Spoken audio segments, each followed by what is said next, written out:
So we need to discuss about the difference between path parameters and query parameters. This is one of the very famous interview question and also useful for you while working with this APIs. So what is meant by path parameters? Basically, you're going to use these path parameters to identify a specific resource. So there are a bunch of resources in the server, right? So how you can recognize one resource? So that resource to identify, we're going to use a path parameters. So you might use a path parameter to specify unique identifier of a user. For example, users you're representing. And that user, if you want to represent, a user has a one ID. So in the users/users ID. So in this users, which user you are referring? So that is in the endpoint URL itself, you will put like this. This is called path parameters. So in the request URL here, you can see here, right? This is the path parameters. These are all path parameters. So you're mentioning curly bracket inside ID. So input ID input. This is the endpoint URL. So you're mentioning the ID value, particular ID value. That's the path parameters means. So where ID is the path parameter that represents the unique identifier of the user. That's the path parameters means. So what is query parameters? So query parameters itself query. So the base is you are searching. So you are searching.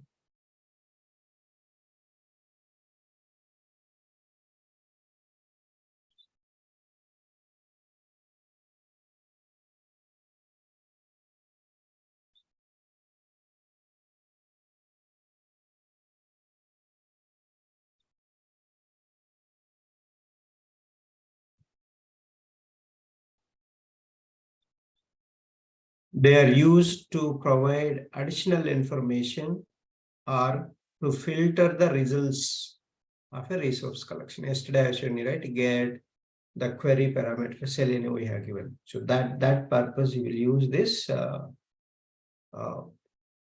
query parameters. You're querying, like you will use a question mark, then query parameter name, then value.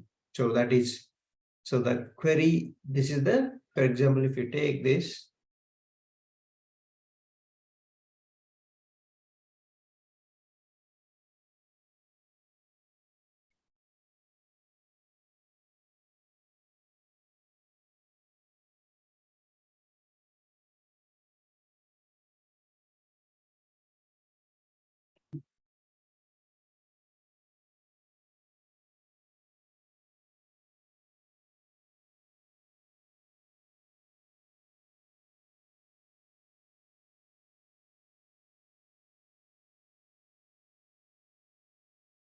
so that's question mark after limit equal to 10, where limit is a query parameter. Limit is a query parameter. So examples, path parameter means, so I have shown you already like this. So number of posts, ID comments, particular, so ID related, so comments, so it will return particular.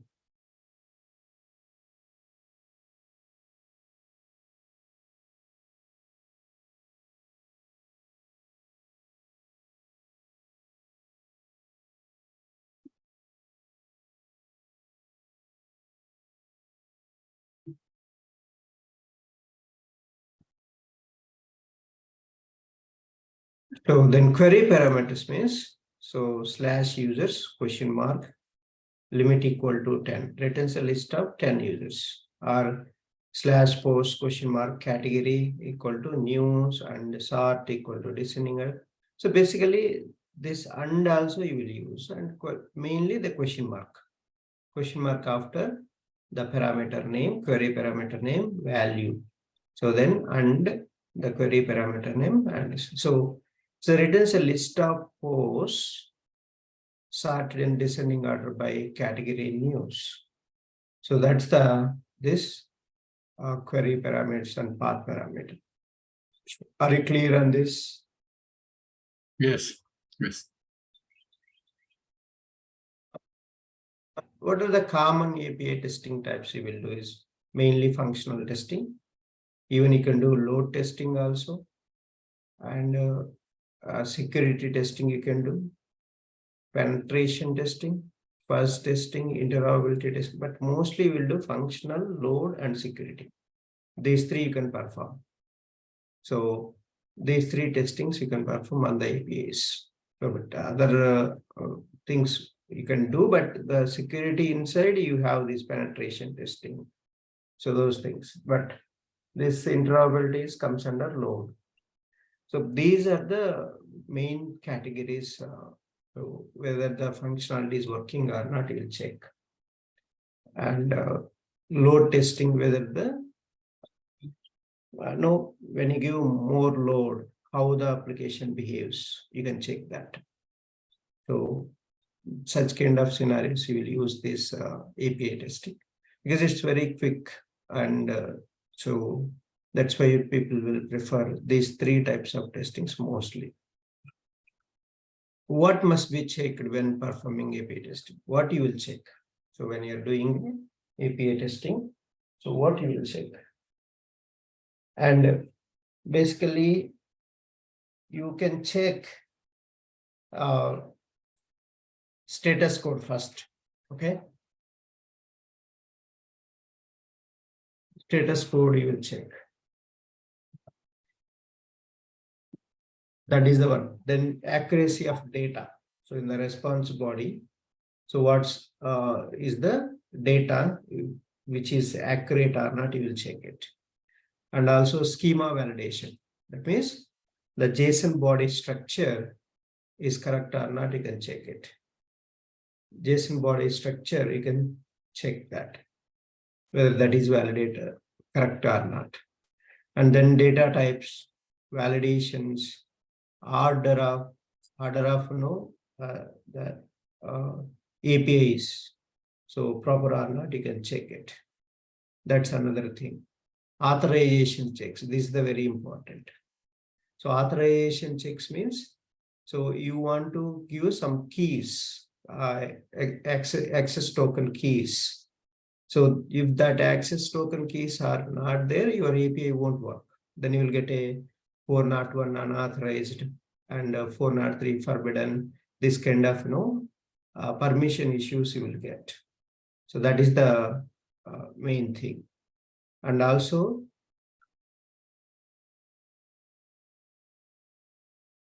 error reports. So you will check error reports, and the response timeout you will check. And performance and security testing also you will check. So what is how much time it is taking to load, complete that so endpoint. So successfully it is finishing that time. So how much time it is taking. And that also you can check here. So these are all the main points you will check in the API testing. So the status codes I'm going to discuss. So then we'll see that. Apart from that, accuracy of data. Okay, so when you give a proper data, so what is the output you're getting? That data you need to check it. And so validations, some fields in the body you can validate. So that validations also you can do.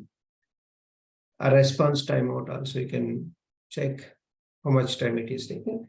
Authorization checks, schema validation, so HTTP status codes. So these are all points you can mention. Okay, so this is another one. What you will test in the API means. So these are all things you will do, that validations. And what are the major challenges you will face while doing API testing? So parameter selection. So parameter combination, which data we need to take, and which parameter you need to pass data. That's a one challenging task. Call sequencing. Okay, which API call should be first, which API call later. That sequencing is the challenging task. Output verification and validation. So another challenge. So what data you need to validate, that also you should be very clear on that.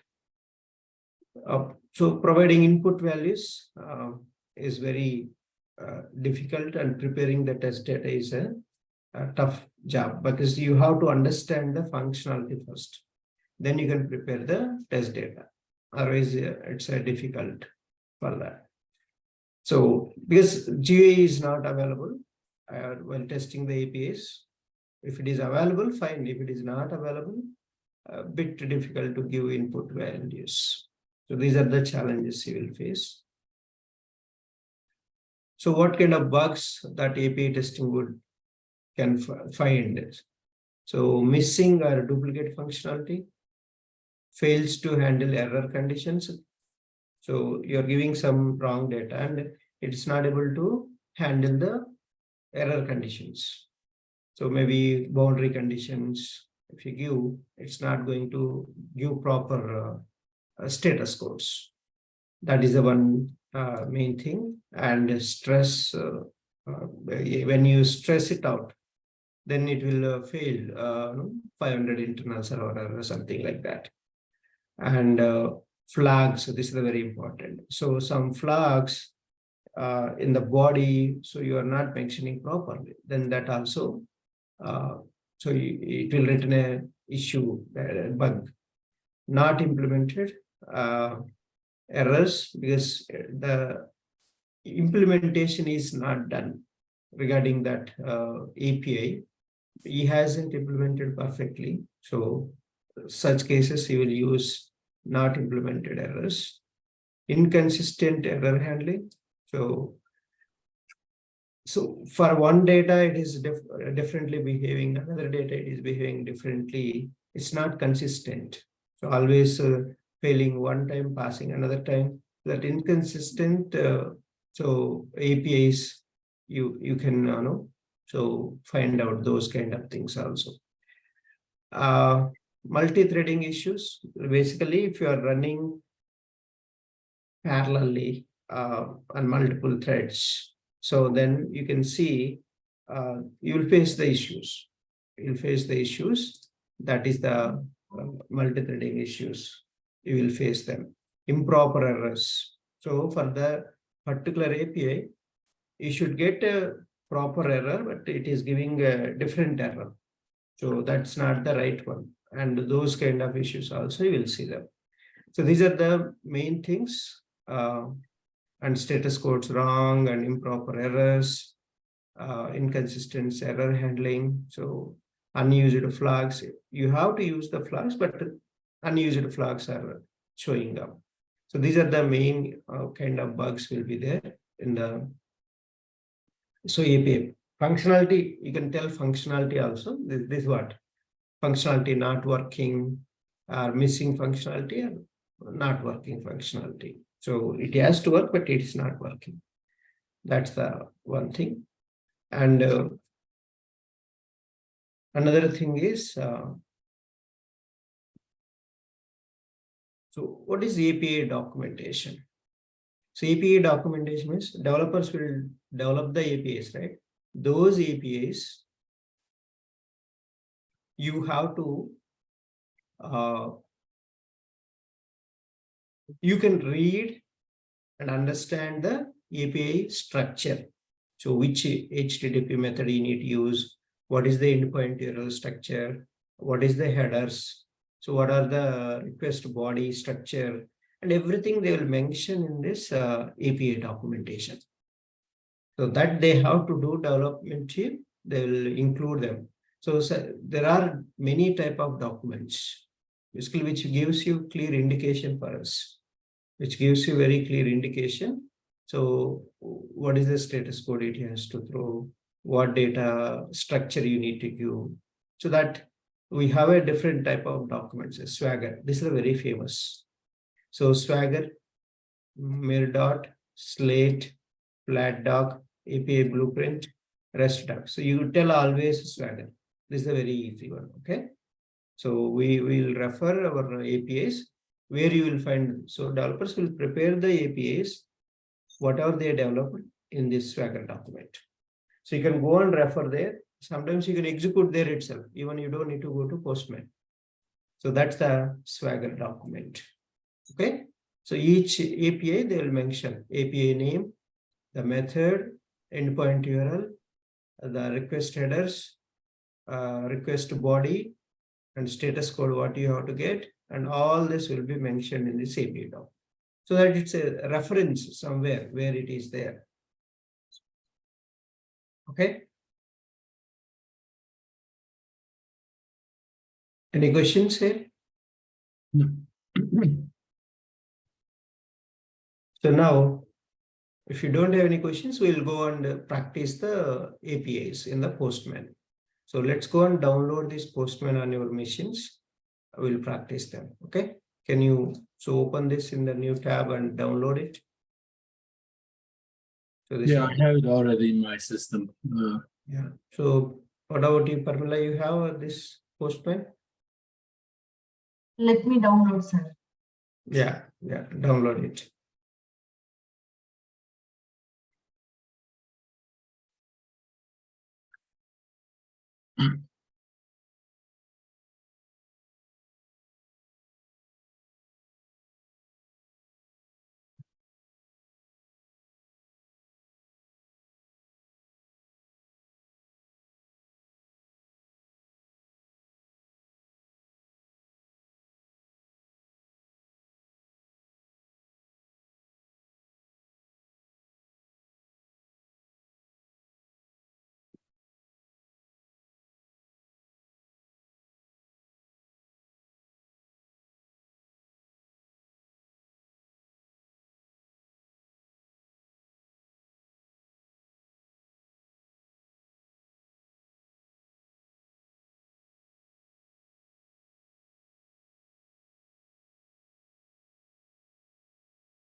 Sir, I also have that in my system, so Yeah, you can open them. Okay. okay. So you can open that. Just no, if you have that, just open it. I have here like this. You can open this. So I'll just introduction. I'll give you how to use this Postman.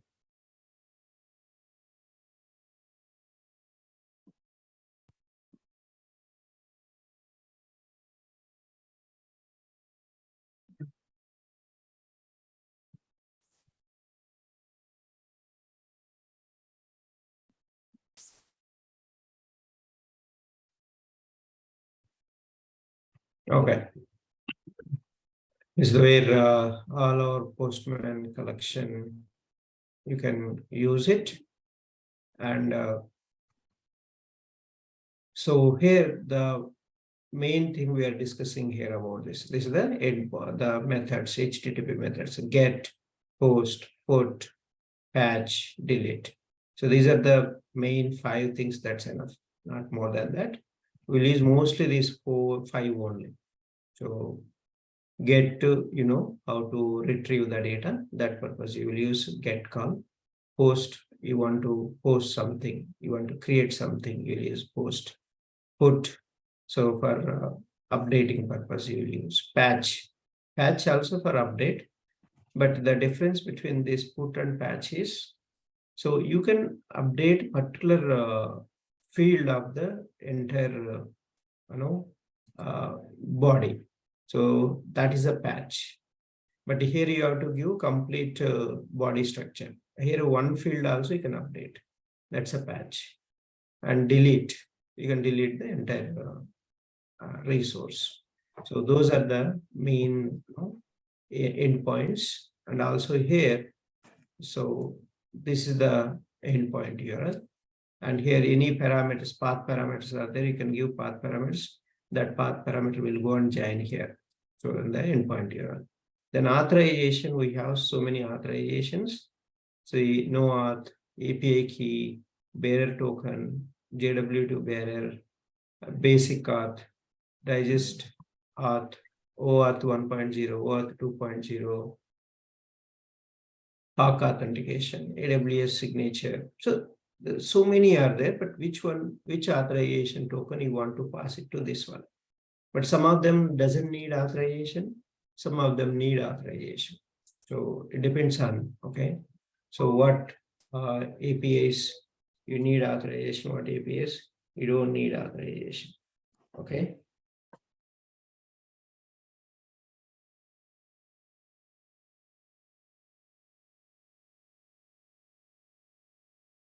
And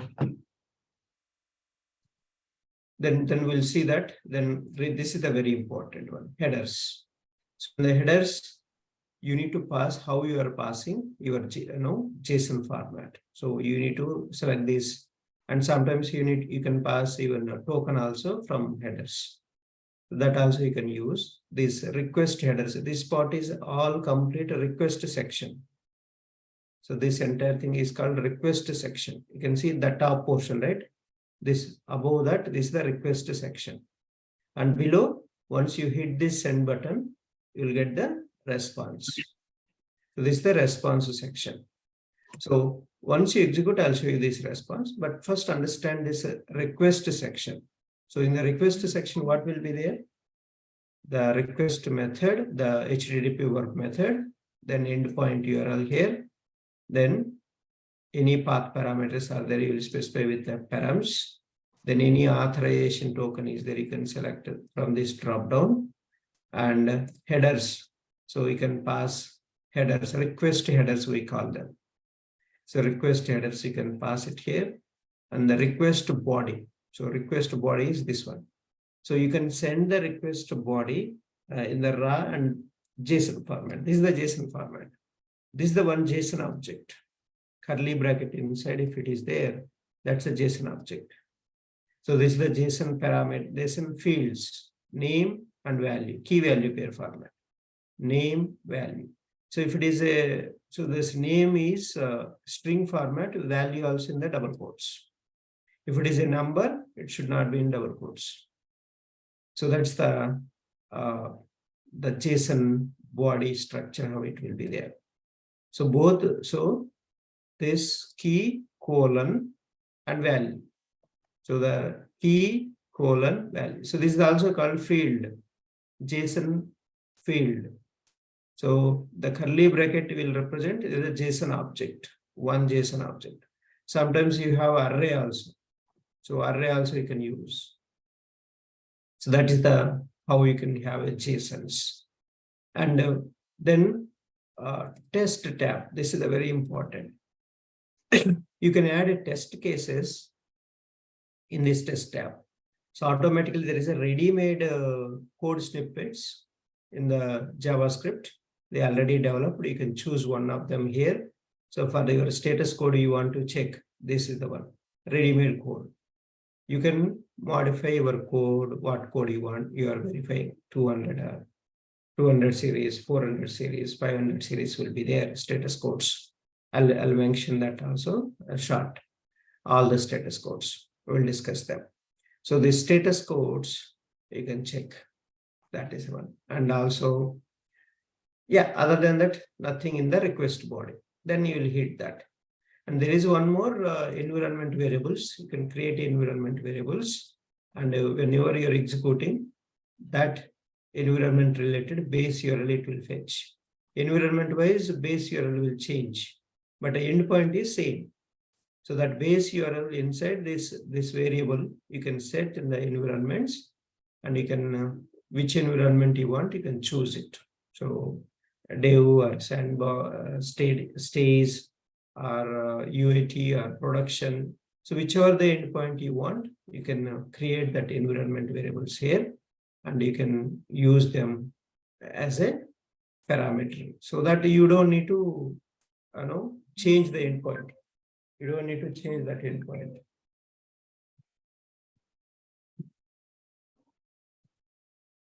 You don't need to change the endpoint. Okay.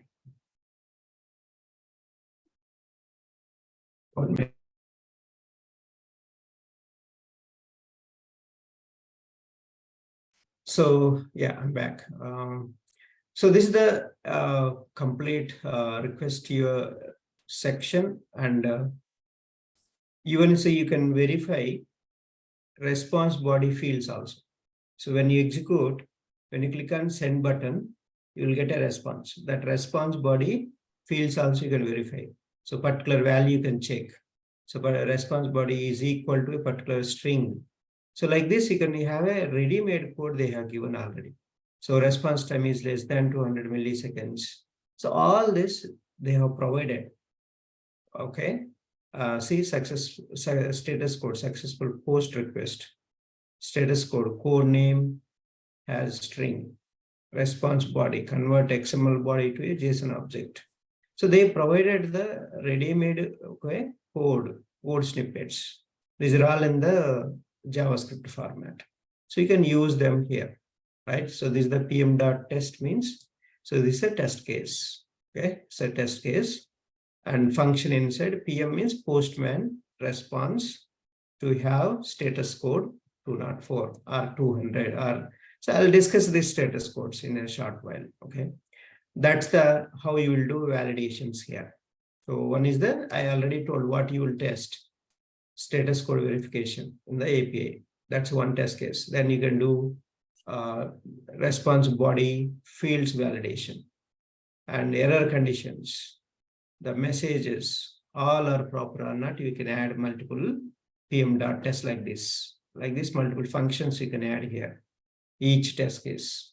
So what you want to verify, that is the another thing you can check it out.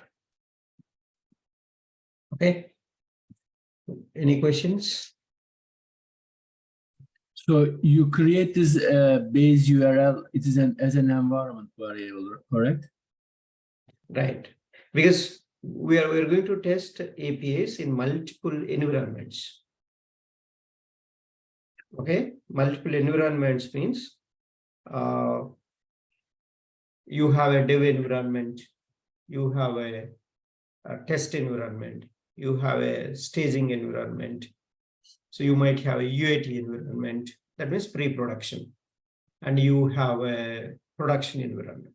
So this many environments, you cannot create this same endpoint, right? Instead of that, just environment wise, the base URL you create it.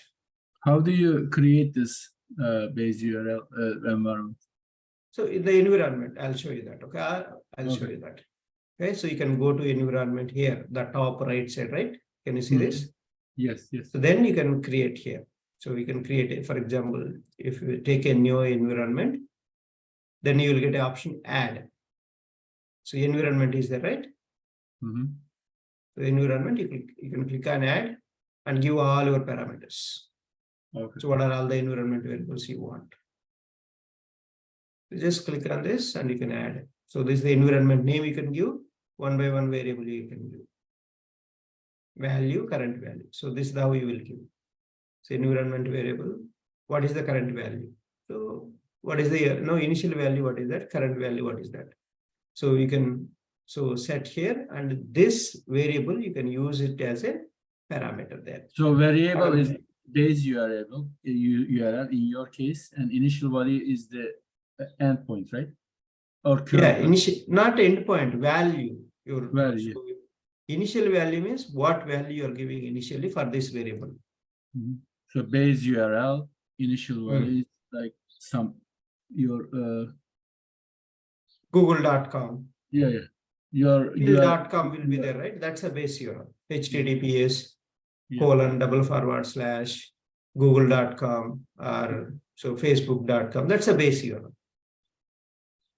Basically server URL, that server, so name you will give, right? That is the one, that's a base URL.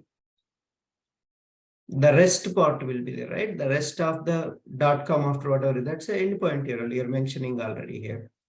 So this one, this is the endpoint URL. Yeah.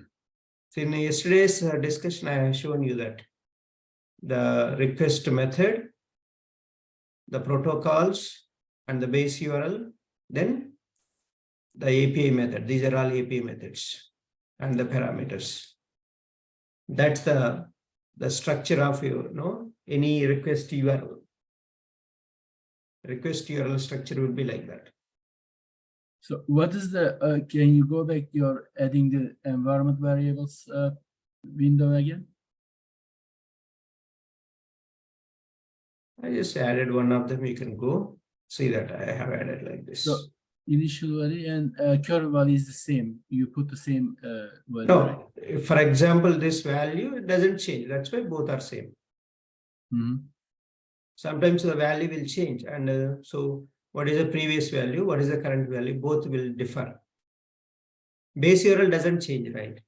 No. But any other variables, okay? You take a variable that is coming from your API request that you are storing here. So that value, every time it will change. So I'll show you that kind of variables, okay? That variables also you can set here. So there is an option here, set environment variables. This is the one.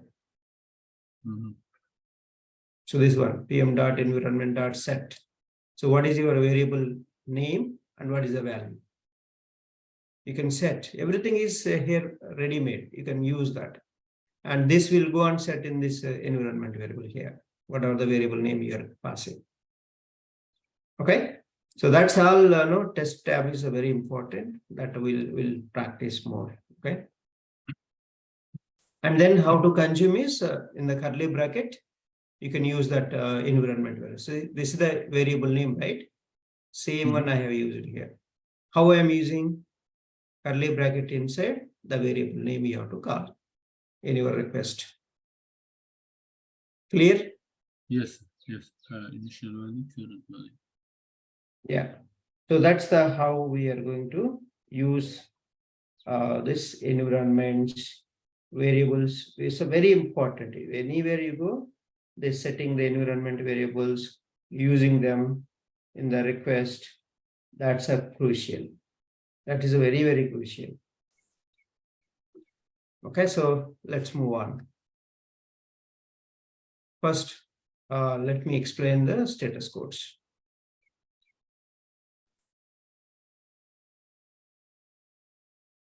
These are all we covered. So status codes is a very important one. So this is a JSON structure. JSON is a JavaScript object notation. It's a lightweight, and it will transfer the data between client and server. So this is this is the JSON object. So this, can you see here, employees a square bracket. This is the JSON array. This is the array name, array first object, array second object, array third object. So in the square bracket before whatever is this is a name of this array, name of the array. So name of the array, you can use that.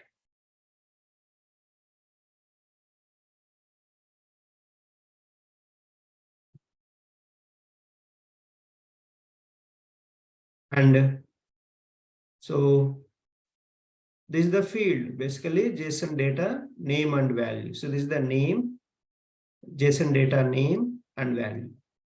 So everything is field name. This is the field, one of the field. First name is one of the field. So that is in double quotes. And value also in double quotes. JSON object. So the JSON object has many fields. Okay, so this is the JSON object. In the curly bracket is there, that's a JSON object. Sometimes JSON object also has a name. So this JSON object also, this curly bracket before, the name will be there. So based on that name, you can identify that JSON object and these fields. You have to follow the path. JSON object name dot first name. For example, you want first name value. JSON object dot first name. So this JSON object name dot last name. So maybe you can say personal details. Personal details dot first name. Then you will get this value. Personal details dot last name. You will get this value. So like this, you can get the JSON body response body values. So the parent, then child. So you have to map that properly. And then it will understand. Otherwise, it won't understand, right? That's how you need to go, because there are a lot of JSON objects will be there in the body. Which object you are referring? So follow the path. Follow the path, then it will be very useful for you, identifying each field. So remember, curly bracket represent the one JSON object. Square bracket is there, that will represent the array. If you want to access first this one, array name of 0, so dot the field name. That means this implies first object name you are referring. If you want second row, employees of 1 square bracket 1 dot first name if you will get the second row first name. So like that you can access array elements. So you already know that arrays how it works, right? That's the main things in the JSON. You have to take care of that. Next is status codes. There are one series, 2 series, 3 series, 4 and 5. So mostly we need a 2 series, 400 series, 500 series. These 3 you should know these status codes. It's very important, these status codes. In the interviews also they will ask this. So what is mean by 200 series? If you're getting a 200 means what? So 200 series is a successful, your request is successfully processed in the server and you got the response back. That's saying that your request is successful. That's the meaning of 200s. And so 200 OK. So 200 OK means your request is processed in the server, you get back with a 200 OK. So mostly get calls, so they will return at 200 OK. So 201 created. So 201 created means when you use the post method, post HTTP web method, you are creating something. Such cases you will use a 201 created, and even sometimes post method will return 202 accepted. So that means your request is accepted by the server and return back to you 202 accepted. 201 created means your resource is created successfully and is returning 201 created. 203, so this is not that much important. Please, these 3 plus 204 no content. 204 no content means so no value for that. So then 204 no content means nothing to return. So successfully processed, but no content to return to you. So 205 reset content and 206 partial content. This is enough. At least 1, 2, 3, 4, 5. So these are the main important things you will face mostly in all the cases. Okay. So these you learn them. So 200 means okay. 201 created, 202 accepted, 204 no content, 206 partial content. So these are the 200 series. You should be aware of this. Next 300 series means, so 300 multiple choices, 301 moved permanently. That API is moved permanently to some other. Previously it was there, now it is moved. Such cases you will get a 301 moved permanently. 302 found, 303 see other, 304 not modified, and 305 use proxy. And this is not that much important. You don't need to focus much here. So main important 400 series. 400 series is a very, very important. So 400 bad request. When you will get this 400 bad request, you should know understand when you will get 400 bad requests. See, very clearly saying bad request. That means you're sending a bad input to the API. That means your input is wrong or your URL structure is wrong. Such cases, you will get a 400 bad request. So that's the 400 bad request means.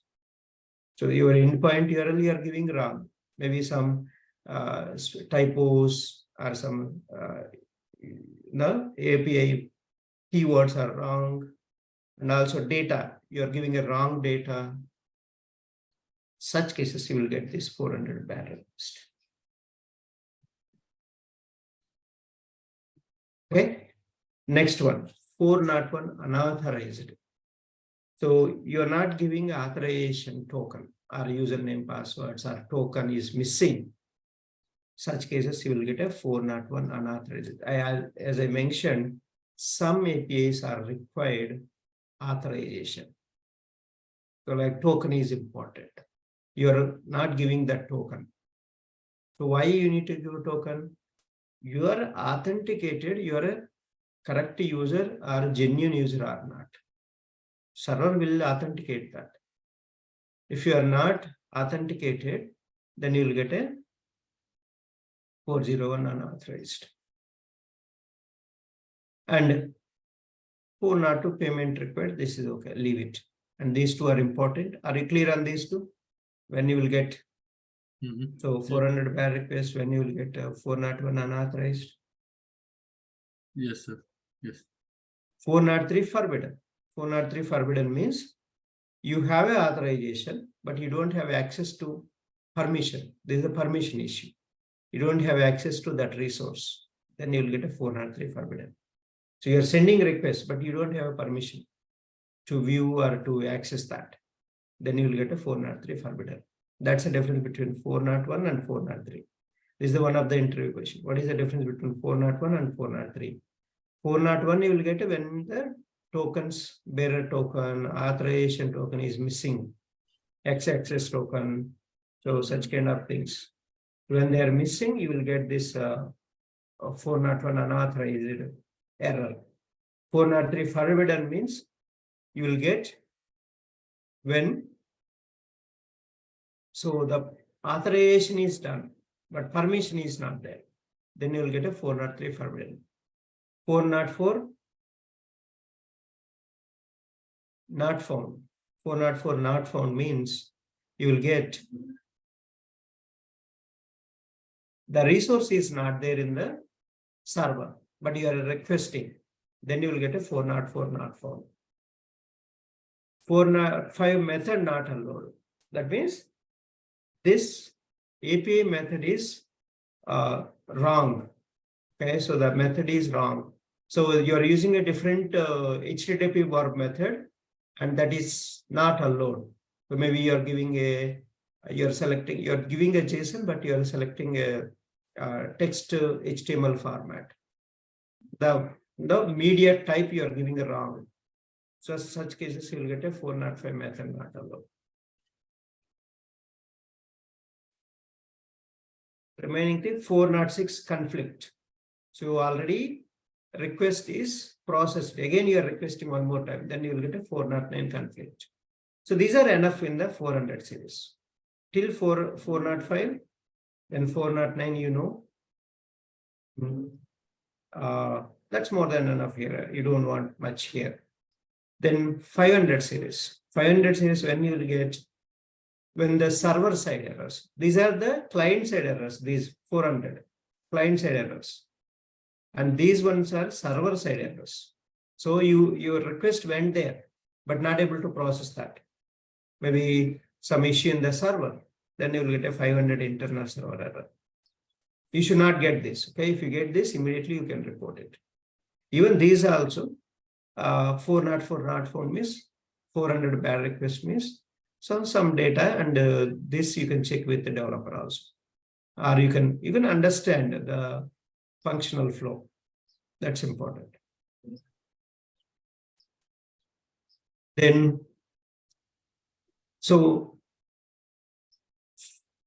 501 not implemented. That means that API is not implemented, but you are requesting. So that's the 501 it will throw. This is the 502 bad gateway. Some service is down and you are requesting the API. So then you will get a 502 bad gateway. 503 service unavailable. So this also a service unavailable. You can get a 503 service is down. You will get a 503 service unavailable. 504 gateway timeout. So this is also the server side not able to process. You will get 504 gateway timeout. And these are enough in the 500 series. If you understand this, that's more than enough. Okay. These are the status codes, very important. Okay. So then let's move on practice. Okay. So we'll practice. We'll do manually. Okay. We'll do manually. Then you will understand better here. Okay. So let's come to this Postman. So first, let me close all these things. Okay, so that it will be clear for you also. And first, we are going to create a collection. A collection is nothing but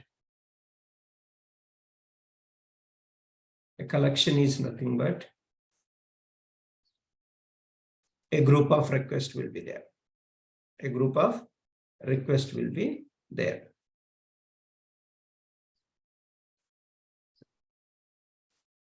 A group of requests will be there. That's the, so a collection means. So you can, even collection is divided into folder wise. You can create a folder. In that folder, you can add the request. So your request.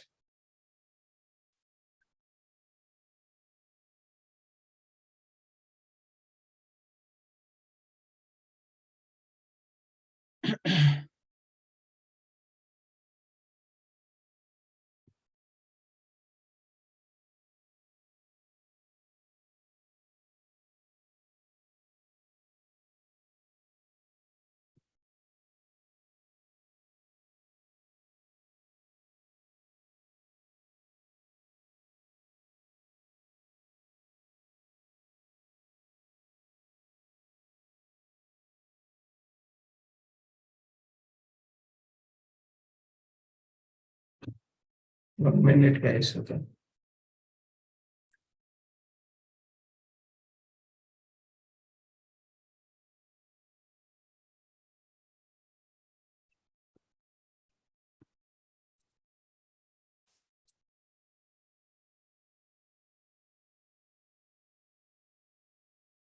Okay. So let's go and create first. Okay. So which one you need to practice first? You should know that. Okay. We have a two kinds of so APIs. One is Postman APIs are there, and another one is Request APIs also there. So I'll show you. Okay, both of them. So Postman collection also has a APIs. So here we have a clear documentation. So how to use that APIs. And so in our blog, can you open our blog so that here is the one, see API doc, authorization key. You can go and get the authorization key here. You can go and see here your APIs, right? Your APIs.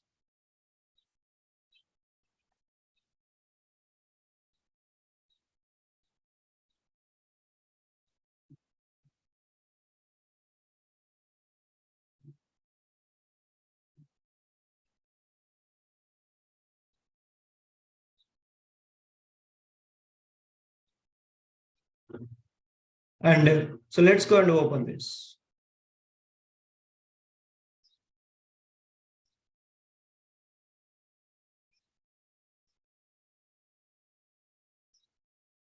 You see here, it will open automatically the APIs. See, this the APIs will open, and here you can find out.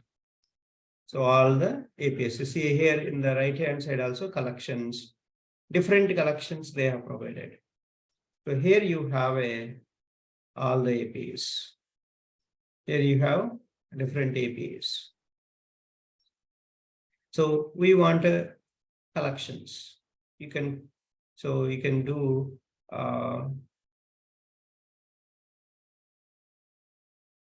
get all collections or get a collection, create a collection. See, post method, get method, delete a collection, update a collection. So get all collections. So like this, you have many. So you can see here. See the endpoint, the request method, and the endpoint URL. This is the endpoint URL. This will give you all collections in your Postman server. That is this method. See, they are given a structure also. And then what authorization key you have to see, API key you have to give. Then headers. So any query parameters that you can give query parameters. So you can, so even call based also you will get it here. So even execute from command prompt also. This is the call based. So that's the one thing. And once the response, once you execute this, you'll get the response, this one, like this. So very clearly, this is the documentation means. Okay. So I was talking about documentation, right? This is the how documentation. Now what you need to do. So let's go and create first a collection. Okay. First you need to create a collection. How to create a collection? New collection. This is the one. So give the collection name.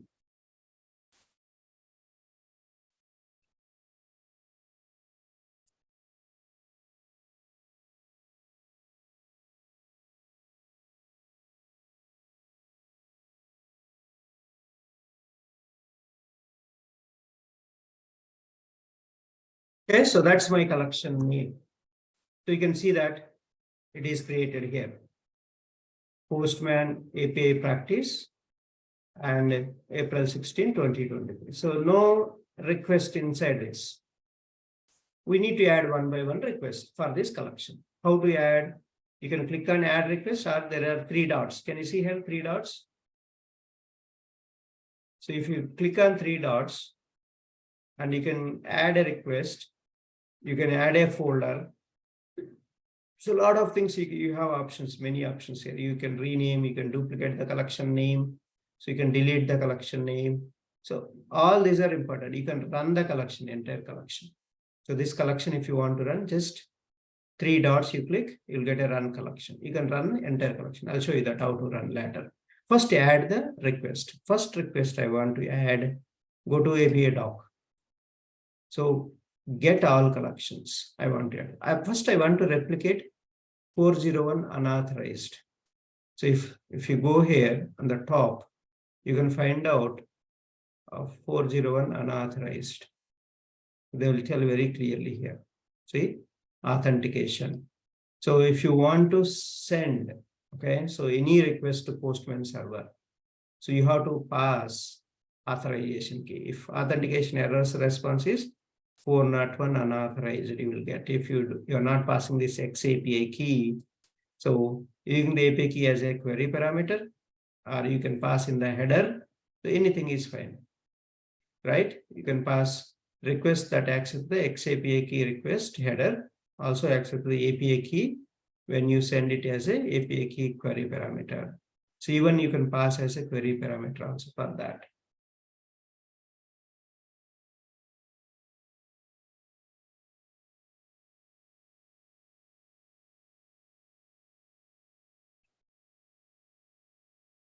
So that's the query parameter and API key, how to pass in the query parameter, how to pass in the headers. So I'll show you that, okay?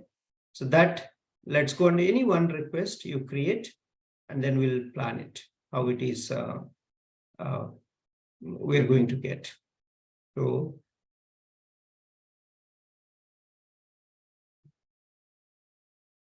finite 3 response.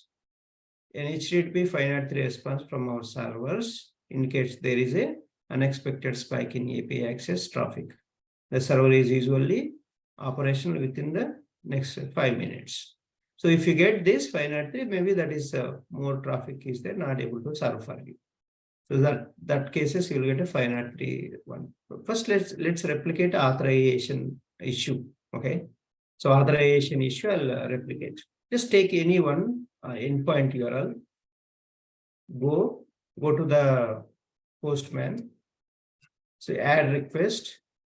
So you can give a request name 401 unauthorized. That's my request name I'm giving. And give this. How do you access this endpoint? I couldn't find it, sir. I am looking at the same. Your voice is very, very low. Wait. Okay. Now can you talk, Josh? I couldn't find this endpoint, sir. I am looking at the documentation, but I couldn't find it. I am on. Can you share your screen? Can you share your screen? So that quickly we'll solve it out. That will be easier. Share. Is my screen visible? Yeah. So Now it should be somewhere here, but so here, no. Hold on. This is the documentation, sir. so where This is should I? No, don't close that. Don't close that. That one only. Come down. So there's the collections. Can you click on collections? Mhm.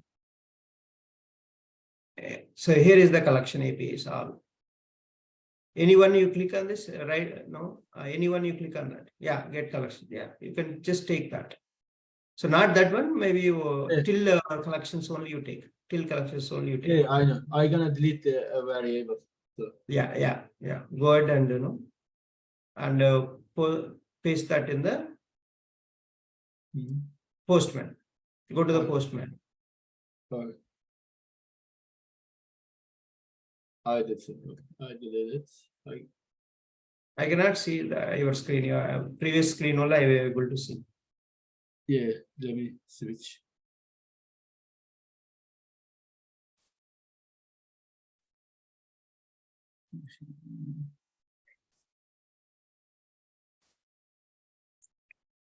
So where are you? So still in the old screen always.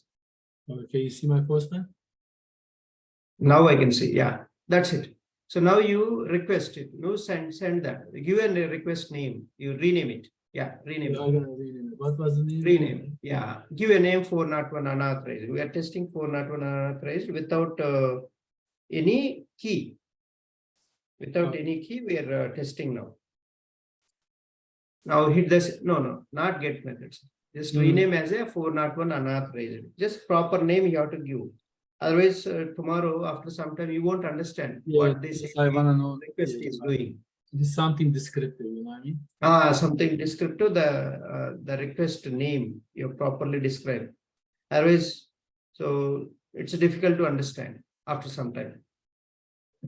Parimala, are you able to do? Or do you need any help? I need help, sir. I'm like lost somewhere. Yeah, can you share your screen? This initially that's okay. Yeah, You'll get. I was trying to add the collection. Yeah, okay. Here you can see collection. Yes. Second line. Yeah, click on that. Okay. So give the name there. New collection there. Give a name. Postman demo or Postman APIs demo or something name. What you're doing, Postman APIs, you're practicing, right? That's it. Just a descriptive name. Save it. Okay. Save it. Just enter key. Press enter key. Oh, okay. That's it. See, name has come. Now you can add a request. Okay. Right? Yeah. So now give the name. Give the name for that request. What is the request we are doing? 401 unauthorized. Just a descriptive for each request, you give a name, proper name, unauthorized. Okay, so now you go and you see get method. So, okay, that is the one. Endpoint URL you didn't give. So you have to give endpoint URL. Enter URL, paste, right? That you have to give. Where you will get that? I have told you one in our blog. Can you open our blog? And you have to go to documentation. So the documentation inside. I'm not able to search that, sir. No, not there.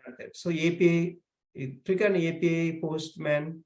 In the pages, right hand side pages, under pages, I told you, no, go up, top only it is there. See, pages API automation with testing with rest assured. That is the one you have to click. Here, now you mouse over already. API automation there only. Under pages, madam. Pages, no, they're not there. Can you see right hand side pages? That there only. Can you from bottom? Okay. Yeah. This one, sir? Yes, exactly. Okay. Come down. Are you search with now Control F or API doc? API doc. Okay. Yeah. So come down. That's I say you can see here. Little bit. Come down. Come down. After this, you have that API doc. Yeah. Can you see this? That's the one. Okay. So put that link in the new tab. New tab. Go to new tab. Not there. Okay. This is the only, all the APIs will be there. You have to open in a new tab for your reference, this one. Okay. So what APIs are there, we have to get, right? That reference will be available in this document. What APIs you are testing, all those references will be there. See now the right hand side, jump to introduction, collections are there. Click on collections. Yes, you can click one of them, any one of them. Anyone, even first one also fine. Then copy this URL. See the get method and copy this URL. Except a collection ID, you don't need. Just from collection ID of, yeah, before that. You go and paste now this URL in the, yeah, here. That's it. So this is the simple. And if you click on send button, you will get a 401 unauthorized because we are not passing anything, authorization, anything. That's why you'll get a 401 unauthorized. See? You got a 401 another. This is the response section below. This part is called response section. So response body, this you got a response body, right? And Yes. the status code. Status code also you got 401 unauthorized. 401 is the status code. Status code. Unauthorized is the response message. Okay, sir. This is because we haven't added the authorization headers. Right. Right. We didn't give any authorization. That's why it is so clearly mentioning. See, the JSON object name here is error. This top curly bracket is a JSON body. This Okay. entire JSON body. Understand this response body first. So come down response body below. Response body below this top curly bracket, right? That's the entire thing is a response body.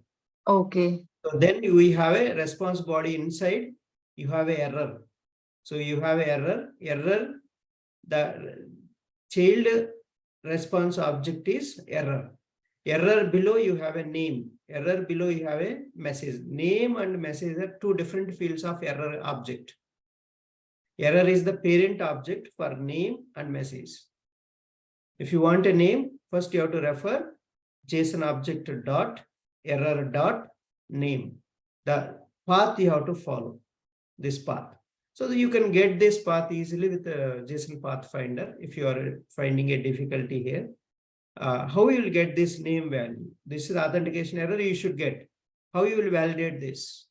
You have to write in the test case. Test tab is there, right, on the top. Test tab. Here you are going to do a validation and this status code you need to validate. How you can validate that? So you can go there, right hand side, the snippets is there. Can you see snippets? Yes. So scroll down a little bit. There is a status code related snippet. So that's the one. Select that. Click on that. So now you got the status code. Now you write status code. What status code you are expecting? 401. So give the 401 there. Just change there 401. And the description also you change. That's a description. You change in the description also.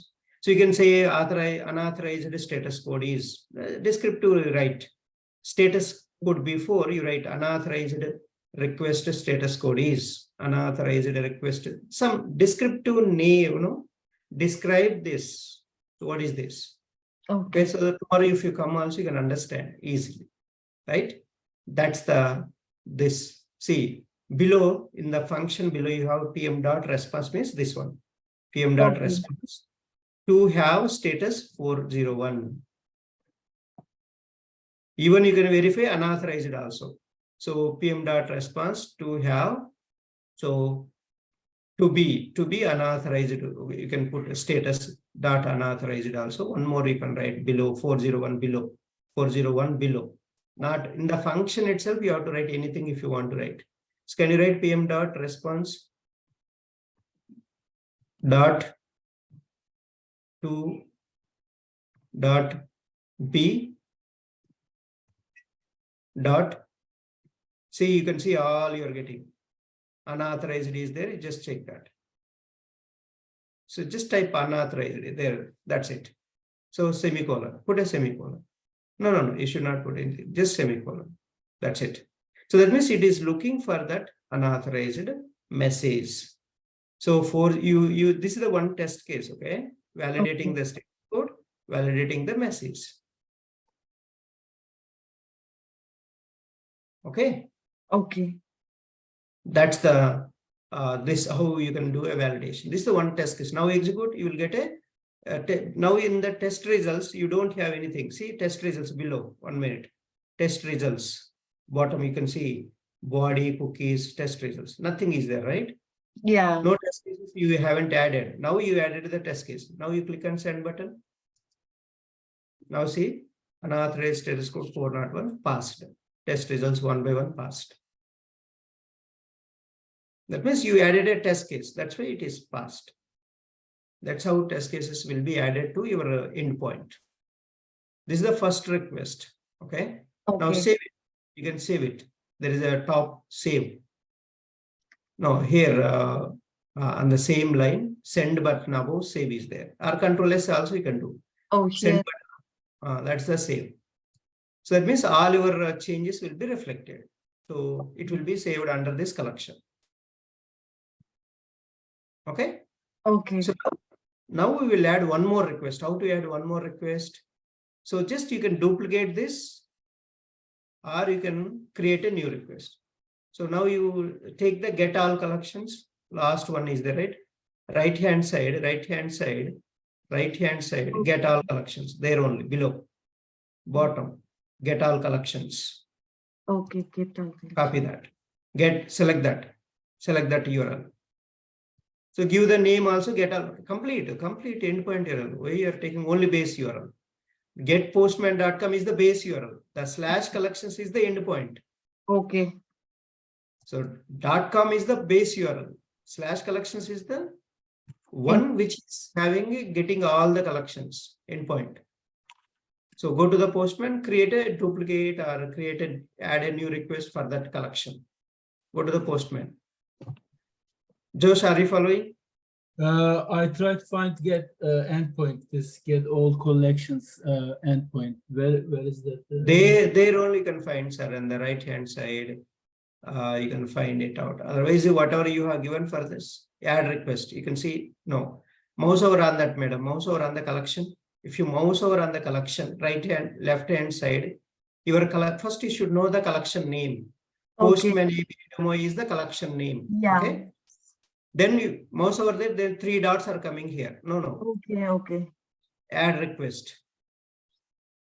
Yeah. Now we give the name and the URL, paste it here. Paste the URL. Below you paste the URL and change the name, edit, click on edit. Change the name. What is this? Get all collections. Get all collections. So this API is going to return all the collections that is available in the, and now you have to give the authorization headers, all these things you have to give. I'll tell you how to give those things. Okay. Okay. Josh, you need any help? Just 1 second. So I create another. The same one, sir. Top one you can duplicate also. You don't need. Save it, Barbara. Save it so that it changed now. Top one is 401 unauthorized. Below one is get all collections. Collection. So you can go which collection you want. Okay. Okay. You don't need to touch that. That is already there in the documentation. They told get method. This is the endpoint URL. So we have to add the authorization headers. I'll tell you that, not now. I'll tell you from, so we'll send through.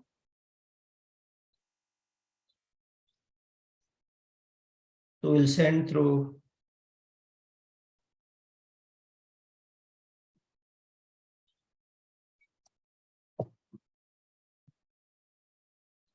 So you can read here, see that's you can read there, okay? So what are all they're giving, and so that mainly you have to follow the document. So you have to follow API documentation. That is the one I told you, right? The structure, what URL you have to give, what headers you need to, everything they will mention there. Okay. Now, Okay. how to generate the token? To generate the token, you have to use. So how to generate the token? You have to use, there is one more URL in our blog. Go to our blog. Go to our blog.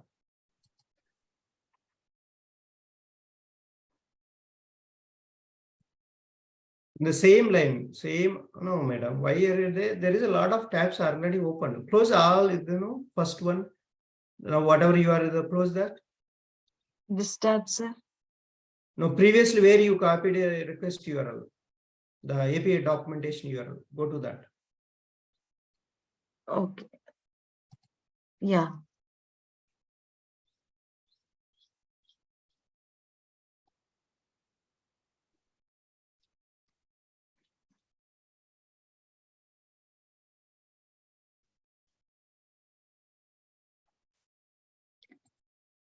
I copied from here only, sir. Right? This is Yeah. the one here. No, not from here. This is the documentation. I am telling, go to our blog. Go to our blog. Beside, just left side of that, our blog is there. You are opening multiple our blog URLs. That's the problem. You are getting confused. This is not our blog, madam. Our blog is Ramesh QA Automation Platform. This is right? the right. This is the one. And click on API automation testing with REST assured. You already opened previously, but again you are opening one more time. That now you need to search token. Just search with the token. Not there. Control F you do. Control F. Token. So go again. Not here. Just go scroll down. Token generation will be there. You have to go down. Yeah, here it is. Authorization key. Just authorization key. So this link you have to open in another tab. These are the two main things if you are practicing Postman APIs. So you have to log in, okay?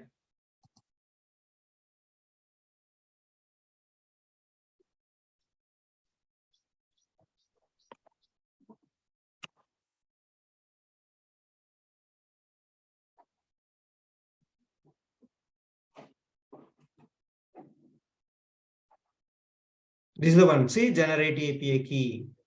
Here you will generate the key. Click on generate API key.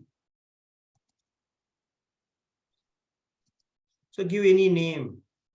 Just a name and generate. Any name is fine, madam. Just demo API key are also fine. Yeah, fine. Whatever the name, copy that.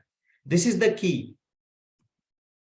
Okay. So there's the copy option. You can select copy option, and yeah, now you keep it somewhere. Just go and do that now. Now go to the Postman. So headers, go to headers. Just give X API key. The key is X. Just type X. X, no, X letter. See, X API key is there, right? Yeah. Select that. And the value you paste that, whatever you say, you created. That's it. That's all. Okay. Press enter key and save it. Press enter key, madam. Save it. Save. And then send it. Now you see you will get a send. Click on send button. See, you got a 200 OK now. See, now you are getting a collection array. In the collection array, so you have a first object, second object, you have so many objects. You can analyze this, okay? So Josh, do you need any help? I have an issue like logging into my Postman. I don't remember my Maybe you can reset, sir. Reset your password, forget password, you can do. Yeah, I don't remember what email what I use here. Is there any You create, on you can create. Postman? Can I see my account information here? I know, because once I said it, but it was long time ago, you know. No. You just share your screen now first. Okay. So I use this every day, but I set it up. No problem. Share. Long time ago. Share. We'll solve your problem. Don't worry. Share it. Here is my Postman. Okay. Yeah. And is there any chance can I see my account information here? Like what email? login, anything So like there is a top right side, there is a icon, settings will be there. There is a top right, upgrade below, upgrade before, just upgrade before. Just see upgrade before that one. Let me see. That's the account. Oh, okay. This is my email address. Okay. Right. Let me use, because when I go that website, it asks me email address, you know. Yeah, right. You can reset with that. Maybe, or you can create a new one. Or you can log in with the Google, sign in with the Google also, you can do that. Yeah. Okay. If I sign with Google, it gonna enable store. I forgot my Google. Yeah, that's a problem. Then so you have to reset somewhere. Reset forget password if you know the email. Give the email, proper email.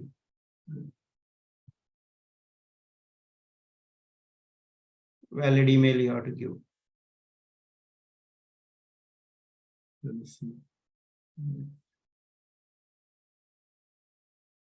Okay, let me check my email.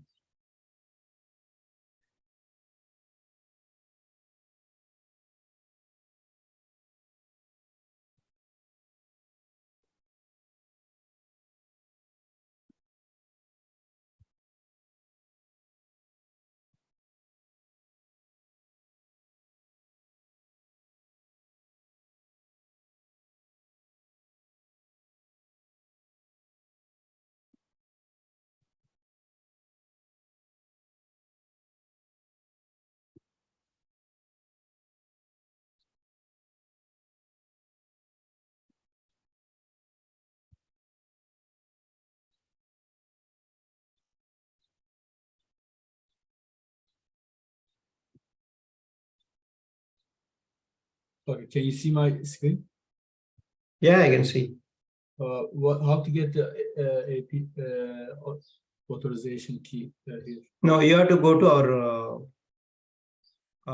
Okay, so did you log in? You used our URL only? Yeah. Can you go to our blog? Yeah. Can you go to our blog? I copied this already, you know. That is a copy with that one. And open that in any tab. Open any old tab. Yeah, then open that. Hold on one second. Let me. I have this up. Tab open. Let me. No, documentation you closed again. Okay, no problem. Okay. Yeah, so there is an option generate API key. That's the one. Okay. Give any names here. That's it. It's all self-descriptive names. And I copy this, right? Yeah. And go to the Postman. And where is your headers? Go to headers. No, there is no URL at all. Endpoint URL you haven't given. So what is just stop. There is a second request. Select that. Second request also you don't have endpoint URL. Yeah, now go to headers. Headers. Now you give X. Just type X. There is X API key. Select that and value you give that. So save it. Save. Control S. Hold on one second. Uh,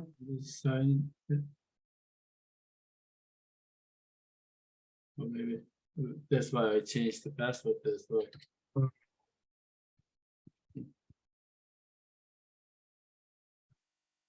Hopefully.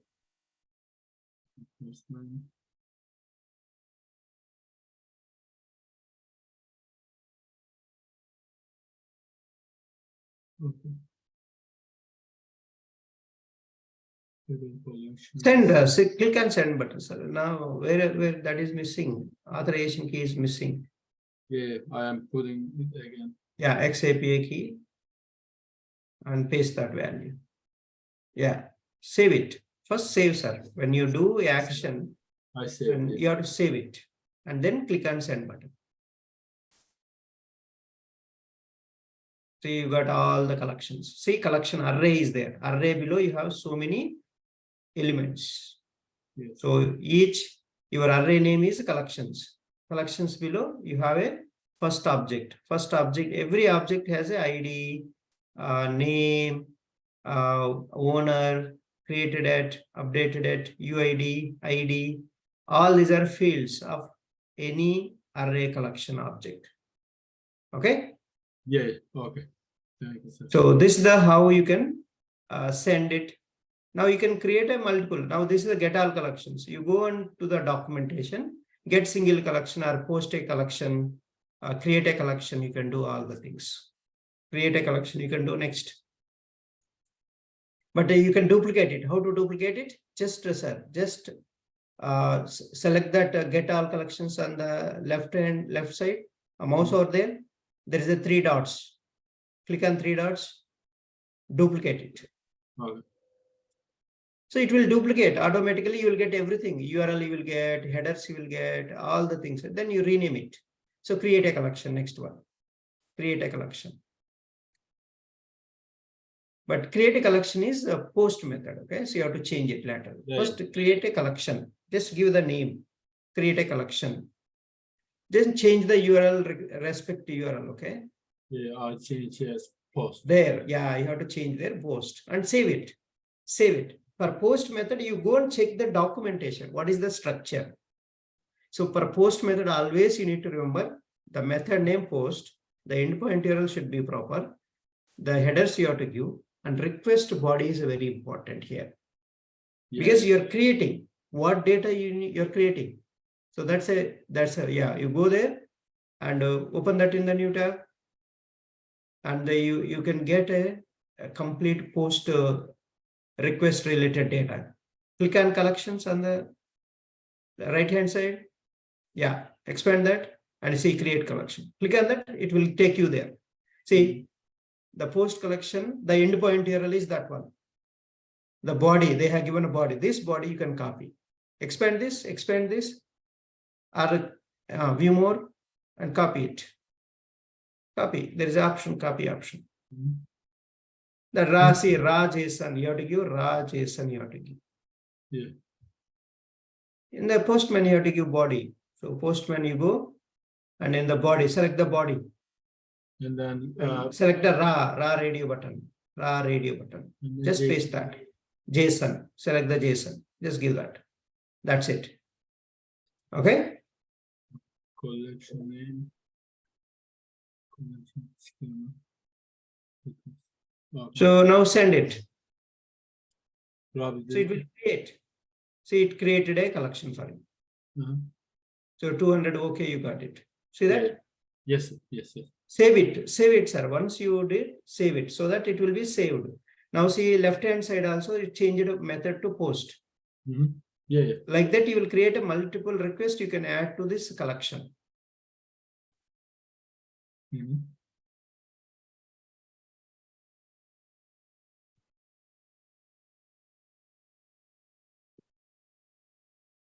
So, okay. Was next?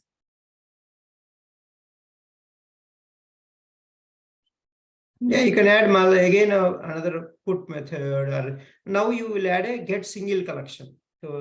So you got the IDs here, right? That single collection, get single collection, rename, get single collection. Parmila, are you following? Yes, sir.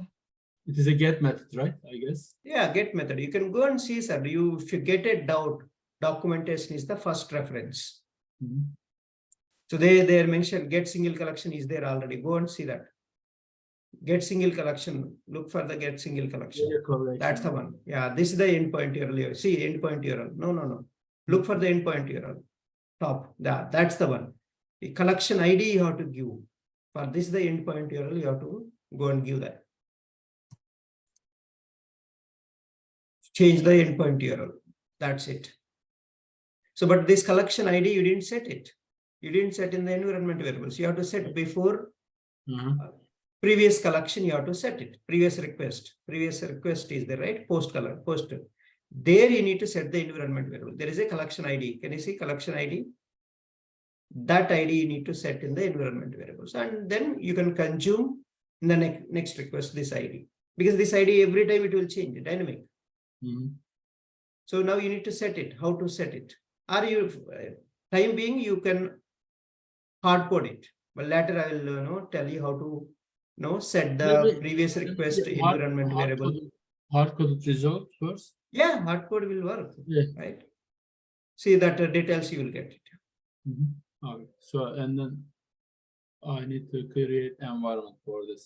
No, I'll tell you how to create previous request. You have to do that, not here. Okay. Post request, right? I'll tell you. Okay, so how to do that. Okay. Should I So stop? now you're good, right? How to create a collection will, how to create request, how to Yes. select the method, how to give the endpoint URL, how to give the headers, how to give the tokens. So Parmila, do you need any help? I am good, sir. Good. Okay. So now let me show you one by one. Okay, quickly I'll show you from the beginning again, so that it will refresh for you also. So see, this is my collection. Okay, I don't need again to copy everything, so I can just duplicate it. I already have one request. I can just click on 3 dots, duplicate it. So now I can rename it. I can rename this. What is the renaming? Get all collections. So I'll go to the documentation, the approach I'm telling, follow this approach. Go to the documentation, wherever you have a documentation. So look for a get all collections endpoint. And what is the endpoint? This is the endpoint here. Copy and paste that. So here, you copy and paste it here. Then I need to give a headers. So headers, we have given XAPI key, right? So I'm going to give XAPI key. I already generated. If not, I'll generate it. Okay. So I haven't generated. So here also you will get it. So you can generate the API token key here. They will tell here. So generate API token key, something it will be there. Otherwise, I'll copy from my blog. So this blog is a very, very clear, but you have to understand which point where it is. This authorization key for every URL we have to generate it, right, sir? Yes. So every URL you have to generate it. So like for every URL, how do we generate it? Like for now, we were copying from that. Now you already copied, right? So that's enough. One time. Not every URL. So for this entire Postman server, that's the one you can use it. Okay. This is a Postman server, that's the key. You can use always.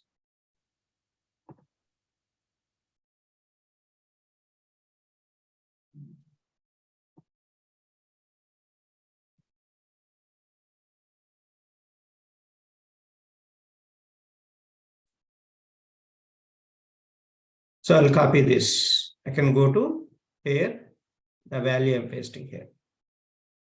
That's it. Then I'm going to give few more also. You can add accept. So accept the request body in the format of application JSON. The application JSON. Then one more content type. You can add these also. These are also important. You can add application JSON. So because you are sending in the JSON format, then save this. So these are the 3 headers we are sending. See now, my left-hand side, my collection below, my request is change it to get all collections. So the proper name I have given. This is the endpoint URL. And the headers I have passed. Now saved it. Click on send button. So you get a 200 OK. So this is the entire JSON object. JSON object below you have a collections array. Array below you have a first object, second object, Like that, you have many objects.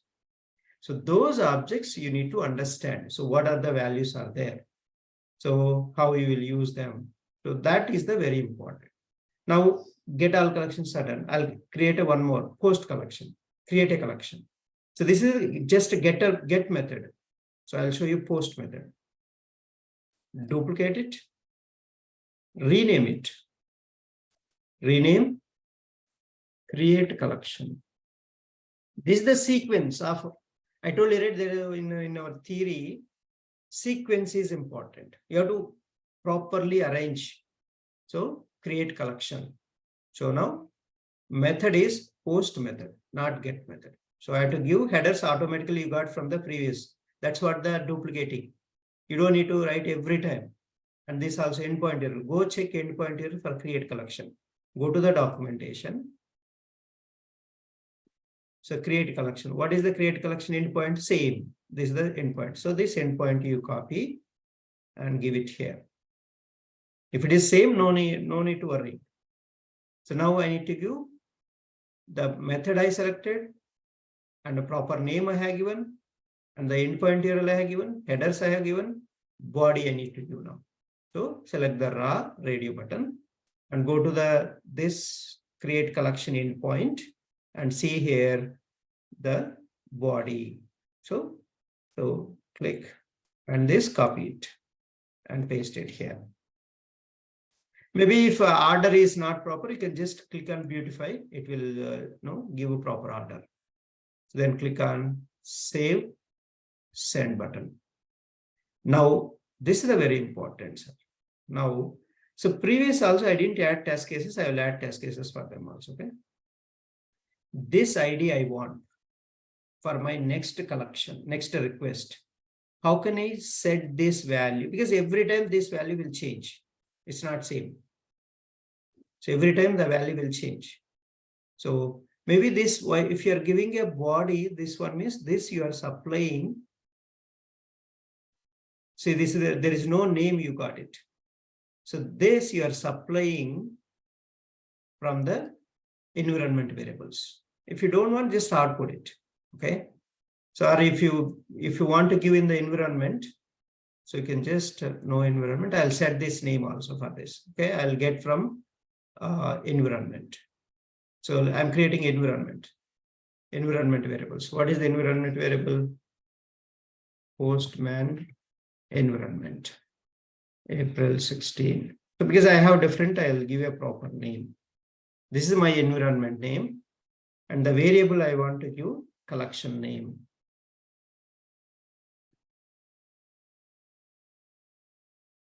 So the collection name, I can give value.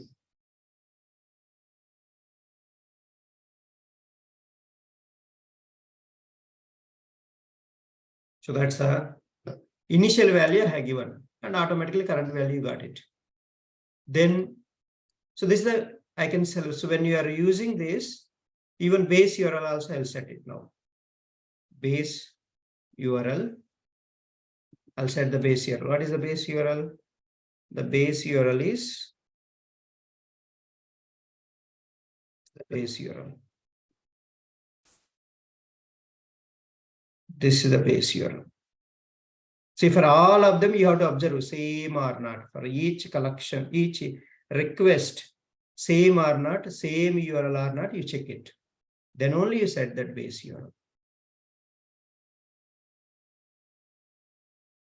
So automatically it is set. Okay, so now what is your environment variable? You have to select this environment variable. Now I will use this base URL for all my collections. How to use? Select one of the request and replace this. This you replace with double curly bracket. Inside, you give base URL. And you have to select your environment variable. What is that? Postman. This is the one. See, now you got it automatically. So B capital. B capital. See that? Okay. So you can edit. So correct only. So copy this and go to this.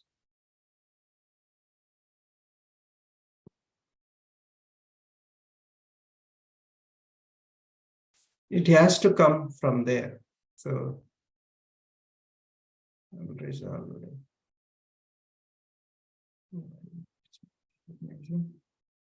here it is not showing. It should show.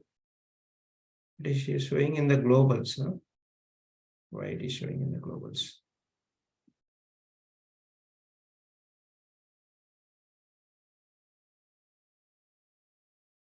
Sir, you can save it, sir. Then Okay, I didn't save it. That's the reason. See, now it is showing. See, base URL. So initial URL, current URL, both. So now I don't need to use it. Just I can use the same thing for other here also. So I don't need to read this entire big thing every time. This thing, the space here. And then here also I can use. See, that one variable we set and we are reusing in all the places. Save, whenever you make a change, save it. Control S. So that will be easy. Now this name we want, right? Now this name we need to set it. The collection name. So what we set in the collection name, you just see that. Collection, same, right? Collection name. See, you will get automatically here. So you will get from there. So you'll get, and so I need to set this ID. So this entire thing is a JSON data, response data. So you have to write a code for this first. So one more time I'll hit. See, now I got a name, proper name, right? See, this value is coming from from here. If you want to change it, okay? If you want to change this name, you can change it. For example, you want some random. So there is a method, random method. Okay. Let us say there is some random method is there. You can add a random name also. So that is, as of now, it's okay. This one, okay? Collection name, you are giving that name. Fine. But how can I add this 200 OK status code? Just go here. Status code. So before this, you can add create collection status code. So I'm giving proper status code and 200 OK PM dot response dot to dot B OK. So let's see, I validated the status code under this message, the status message. Both I have validated. Now you can go and add one more. I want to, so response body value, I want to check it. How to check that? So you can have contains strings. One more test case I added.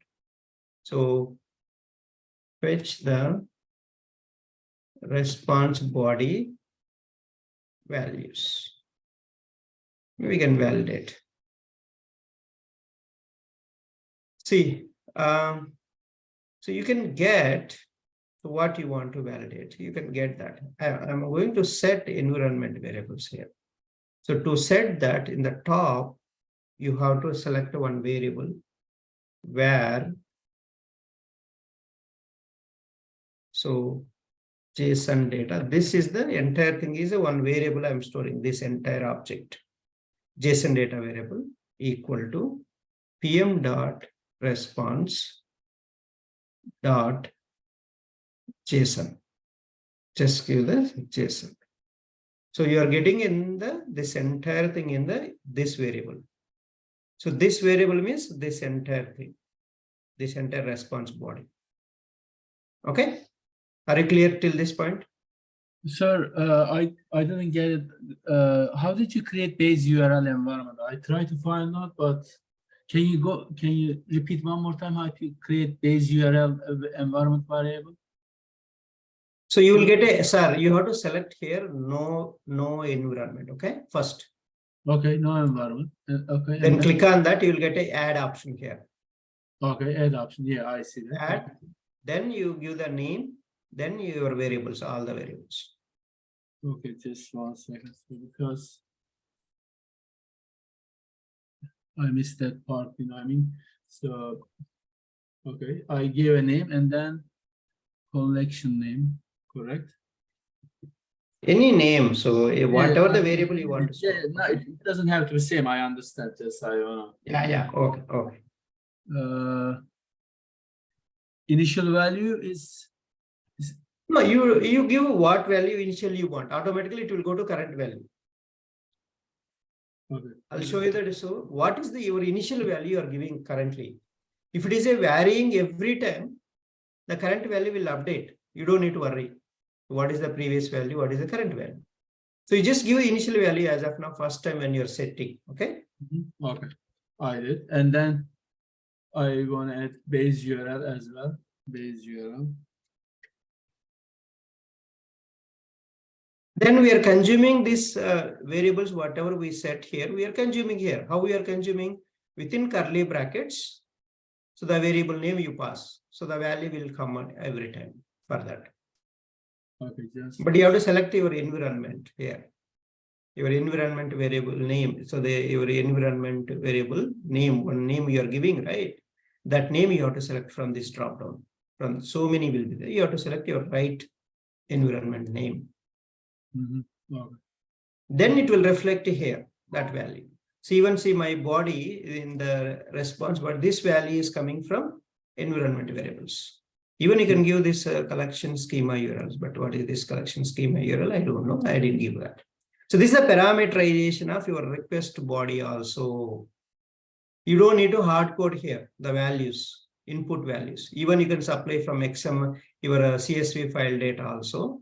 You have a column name there. You can get from there that value here automatically. You don't need to hard code for one. If you want to do data driven, this is how you can do. Okay. When I create the 1 second. Share your screen, sir. So don't struggle. Okay. Better. Just 1 second. Yes, URL. I'm changing accordingly. Okay. See if this works. Oh, it's good. Parimala, are you following or you need any help?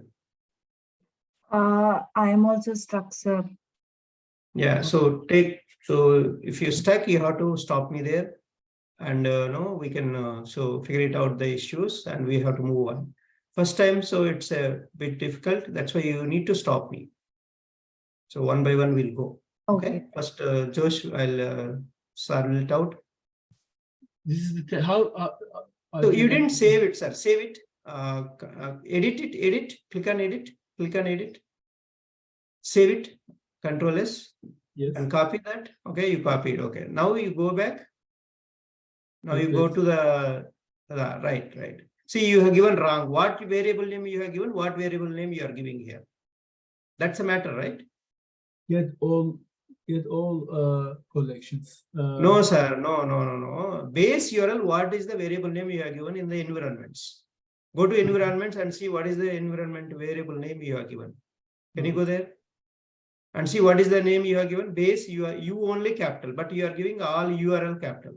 Oh yeah, you're right. Yes, right. That's why you won't recognize, right? The variable name is not there, what you have given. Okay, I guess, yeah, it's right now. Now, see, now you will get, that's the indication, sir. Mouse over there. Yeah, it shows that. Yes. So it shows E. So that means E for environments. That's the indication for you whether you are getting. If you are not getting this, there is some problem with your variable name. Okay. We have to be on the environment to recognize. Right. For each environment, you can create one environment, sir. You have a test environment, dev environment, like that. Okay. Different names you can create. Okay. Got it? Yes, sir. Okay, thank you. Just Now let's go to the Parimala. Parimala, you can share your screen. You stop sharing, sir. Yes. Yeah, Parimala, go ahead. Sir, can you see my screen? Yes. So where is your, so you are so missing completely, and the create collection means post method, madam. So you have to change for create collection means method name first you have to change to post. Okay. So then go to headers. Headers, what is the headers? So these headers are, you are right. Now Yeah, I just- told you in the post method, always you have to give body. Request body Okay. will be there. So that's a mandatory, right? You are creating something. What data you want to create? That Okay. you have to create. So go and get the body from the document. From the document. So here, scroll down a little bit. You have a body. There is a body. See that? Yes. Copy it. Copy it. That is the one. No. You view more. Click on view more. There is a copy option. Copy option. You don't need to do anything. Just copy option. That's it. So all they will make easily. Just select the raw radio button. They mention very clearly raw. So that means you have to pass raw radio button. So now this collection name you have to pass. This is the variable. So curly bracket you are placing something means that's a variable. Copy that variable name. We'll set in the environments. Now you go to the top right side view icon, icon, top right side, top right side, top right side. Yeah, view icon, view icon. No environment beside view icon. Okay. That is the one environment Okay. variables you can set it. Click on that. So now click on add. So now they give the environment variable name, anything, collection name, just give the collection name. You paste it. No, you already copied, madam. Paste it. Yes. Now initial value you give. So any name you give. Create collection or create collection, whatever the name. Yeah, fine. Any name. No, don't click on automatically, it will come there. Okay. Now give the environment variable name. So no new environment is there, right? New environment is there on the top. No. Yeah. Okay. That one edit it. That one edit it. Edit and give proper name. So Postman API environment, today's date you give so that you can easily remember. Okay. So that the specific unique queue name you have to give because you are going to create multiple environments values. Okay.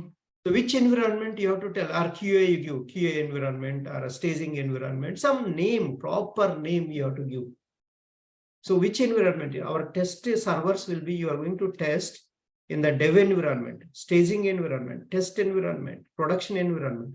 So these variables belongs to which environment? You Okay. have to tell clearly.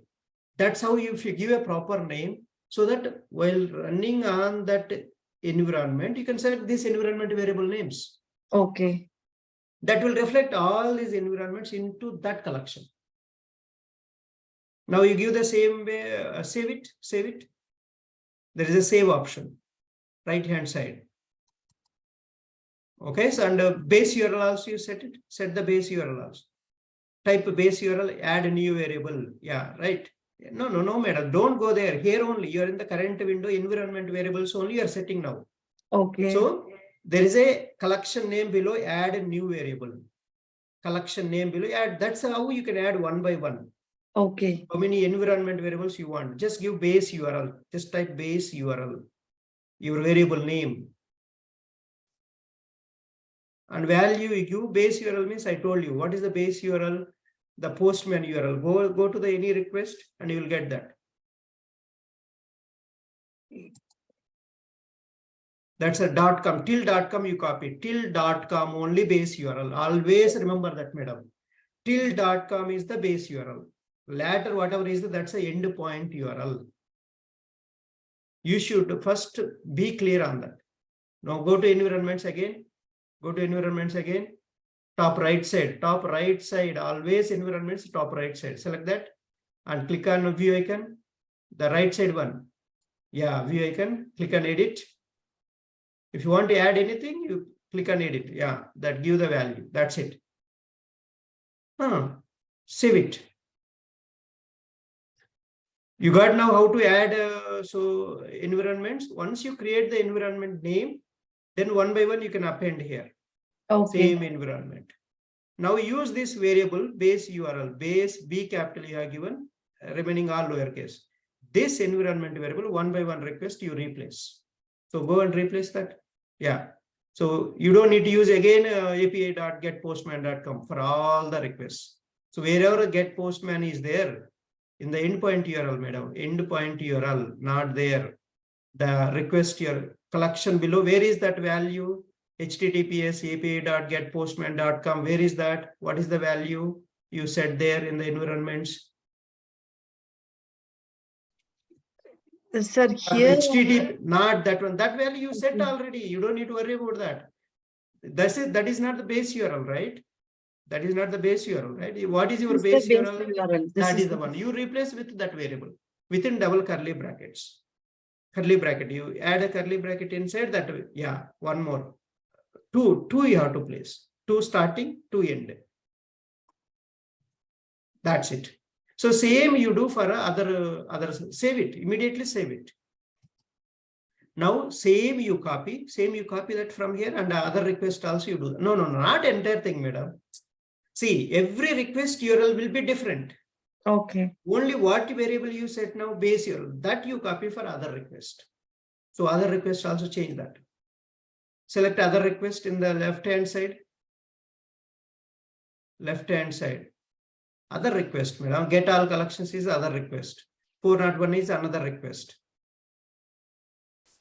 Left-hand side, madam. Collection below your request will be there. Okay. Collection below your request will be there. So each request now you change that. That base URL you change it. Base URL. Okay. That one you write, you are modifying. So save it and go to the next request. Save it. Then same thing you replace with the base URL. That's it. So that means you are not going to worry about the base URL now. Always it is going to come from environments. Now this collection name also going to come from environments. Okay. Is it clear now? Okay, sir. So the base URL you set in the environment, that URL name you are using here, the value automatically it will come to that variable. Even collection name you set, right? Collection name you set. That value it will come here. You don't need to worry. Okay. Whatever the value you are giving there, that value will come here. Every time you don't need to change here. You go and change there, it will reflect here automatically. Variable means the first variable concept, you know, madam. Variable means what? It will store the data, right? It will store the data. Then that variable you can use in the next wherever you want. As a reference, yeah. As a reference, right? The value reference. That's what we are doing here. See, base URL we are using. One time we set in the environment, we are using in all the requests. First, you please, still you are, I think, confused with the request to collection. The top one is a collection name, madam. Postman API demo is the collection name. Okay. Now, left-hand side, complete left-hand side, left-hand side. Okay. That is the collection name. Collection name below one by one request will be there. So now 401 unauthorized is a one request. Create a get collection is a one request. Create a collection is another request. So one collection has a multiple request, a group of requests. You can keep adding multiple requests. That's called collection. So a collection can contain multiple requests. Are you clear now or still you blank? Yeah, I'm clear now, sir. Okay. So now environment variable, wherever you set in the environment, the variable name you have to use here. You should know where to use that. So you set the value. Where is that value? That you replace with in this request with that variable name with a double curly brackets. So now see that base URL one variable you used, collection name you used. That's the two variables you set there. Okay. And you select that environment name on the top. That is so easy for you. Tomorrow you can change the value and it will reflect automatically. Now, the next one is, so I'll show you now how to set. Now you hit the send button, madam. Here, the create collection is you haven't executed. 401. See, request resource not found. 401 not found, you got it. But you should get a 200 status, but you got a 401 not found. So something wrong with this. So you have to see what is the mistake we did. So you go to this collection name. So something 404 not found, you should not get. Go to headers. XAPI key, content type, application edition. Body, go to body. Here something wrong. We're not creating. Collection. So get collection, you execute the first before that one. Execute before that one. No, not this one. Get all collections is there, right? Request, another request. Yeah, execute that. Okay, here you're good. Okay. So base URL is working fine, no issues. And unauthorized also executed. So you're so good, you're good here also. Body, go to body, response body. That's a request body. Below response body will be there. Now, same request I'm asking, madam. Same request, when you execute a response body will come in the bottom. That is the one. That is the response body. So you're good here also. Create collection, go to create collection. So first see the create collection endpoint URL, madam. Go to documentation and see. Go to documentation. No, close this. So now just go a little bit up. The endpoint URL, see this. https:/collections. Correct only. Collections, you go there and go to the Postman. Collections only we have given, right? Yes, sir. Collections only. Collections. Collections only we have given. Collection name. So go to environments. Collection name, what is that we have to see? No. Environment. Environment is top right side, madam. Environment means top right side. View icon you have to click. Collection name.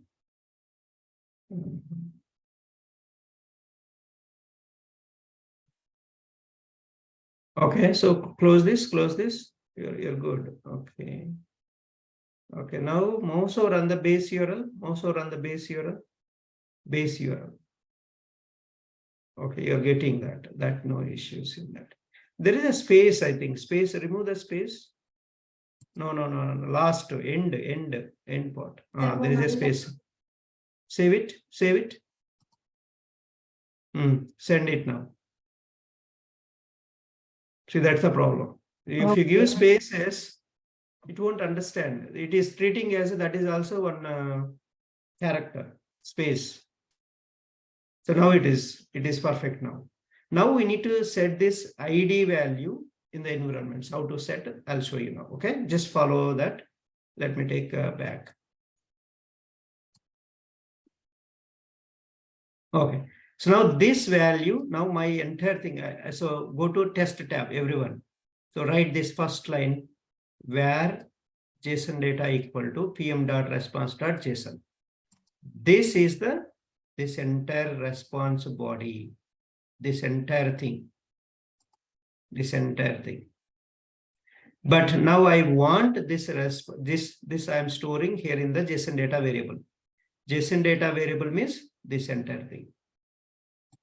JSON data variable dot collection dot ID. Now I want ID value. So this ID value I want, collection ID value I want. So how can I get this collection ID? Who you will set in the environments. So now I'm going to set in the environments. So you created this. Did you create this one? No, I didn't create. Can you send me the top on the chat the code? Sir, you write, sir. This is how it doesn't take much time. Where JSON data equal to pm.response.json. Allow me some Right? time. If you write only, you will get, sir. If I just copy paste, you won't get. No, Right? I didn't have other part as well. I didn't create it yet. You know what I mean? No, in the test tab you have already, right? Automatically, you don't need anything. Just write top where hold on. JSON data equal to pm.response.json. This is the top. You don't need anything. Then this part I will tell you. Don't worry. This part I will tell you. First, have you completed this? Okay. And also status code validation. Also, you can status code you have readily here. After this first line, you click on status code validation. Just do that. That's the quickest. You don't need to worry about that. So I should apply all of the No, just not for all. Only for create collection. I'm doing this. Okay. Okay. Okay. Wherever you want to add the status code test case, you add this. Okay. So We have added for 401 unauthorized, right? So we have I already shown for Parmila. So this is the one. Okay, Even you can add that that also. That let me add this. What is the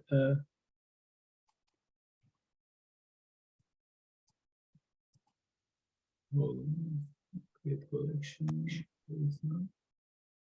even for first 401 unauthorized also, I'm writing this. You can write that also. How did you generate this function down there? I mean, Sir, PM. in the no, you select the test tab. Okay, first. I am in the test tab. Okay. On the right hand side, there is a snippets. Okay. Snippets. Okay.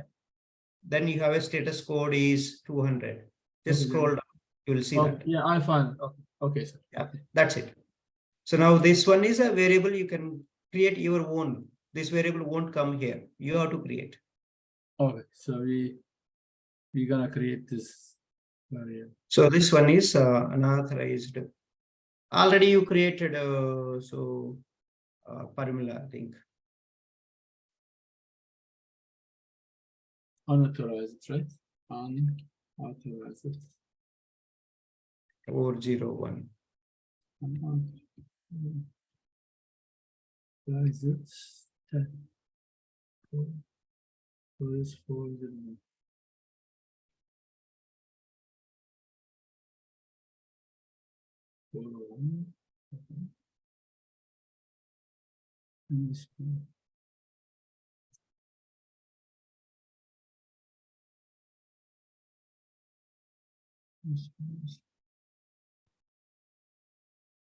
So I'm adding another test case. One is status code check. Another one response body contains. So I'm going to add another test case. Sorry. Just 1 second, so to be Select this. Response body contains string.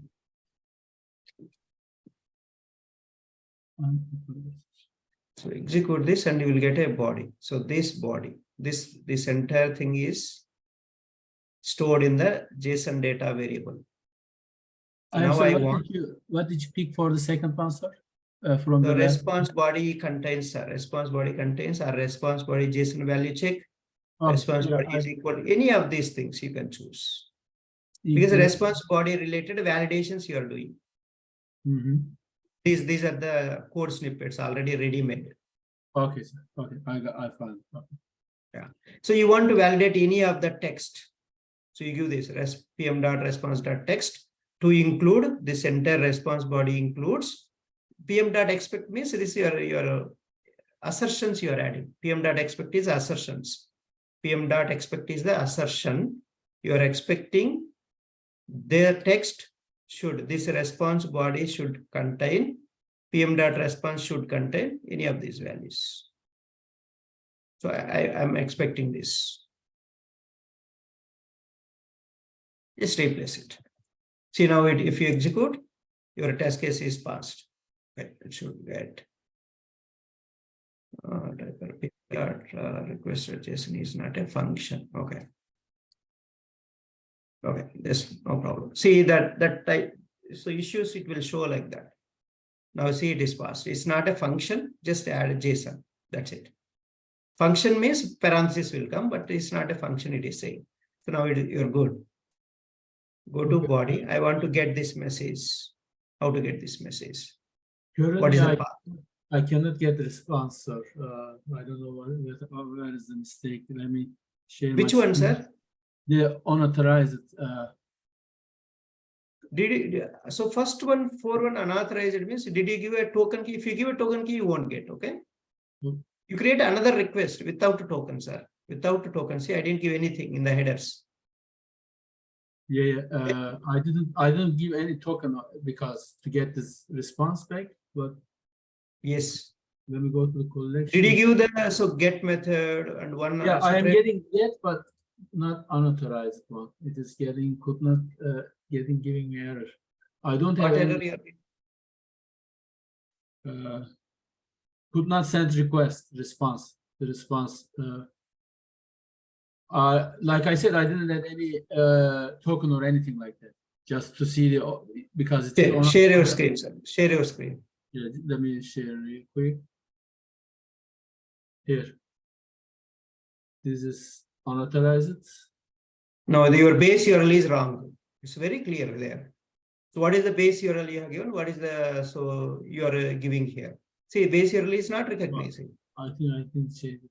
Okay, yeah, okay, okay. That's it. So on tester, I should change this. No, Message. what you want to validate. For example, I am checking one of this message is there in the body, response body. That's enough. I am checking. I'm validating. PM.x means I am validating. I'm expecting this. At least this text should be there. I'm checking. Any one text, sir. Any one text, your validation. Okay.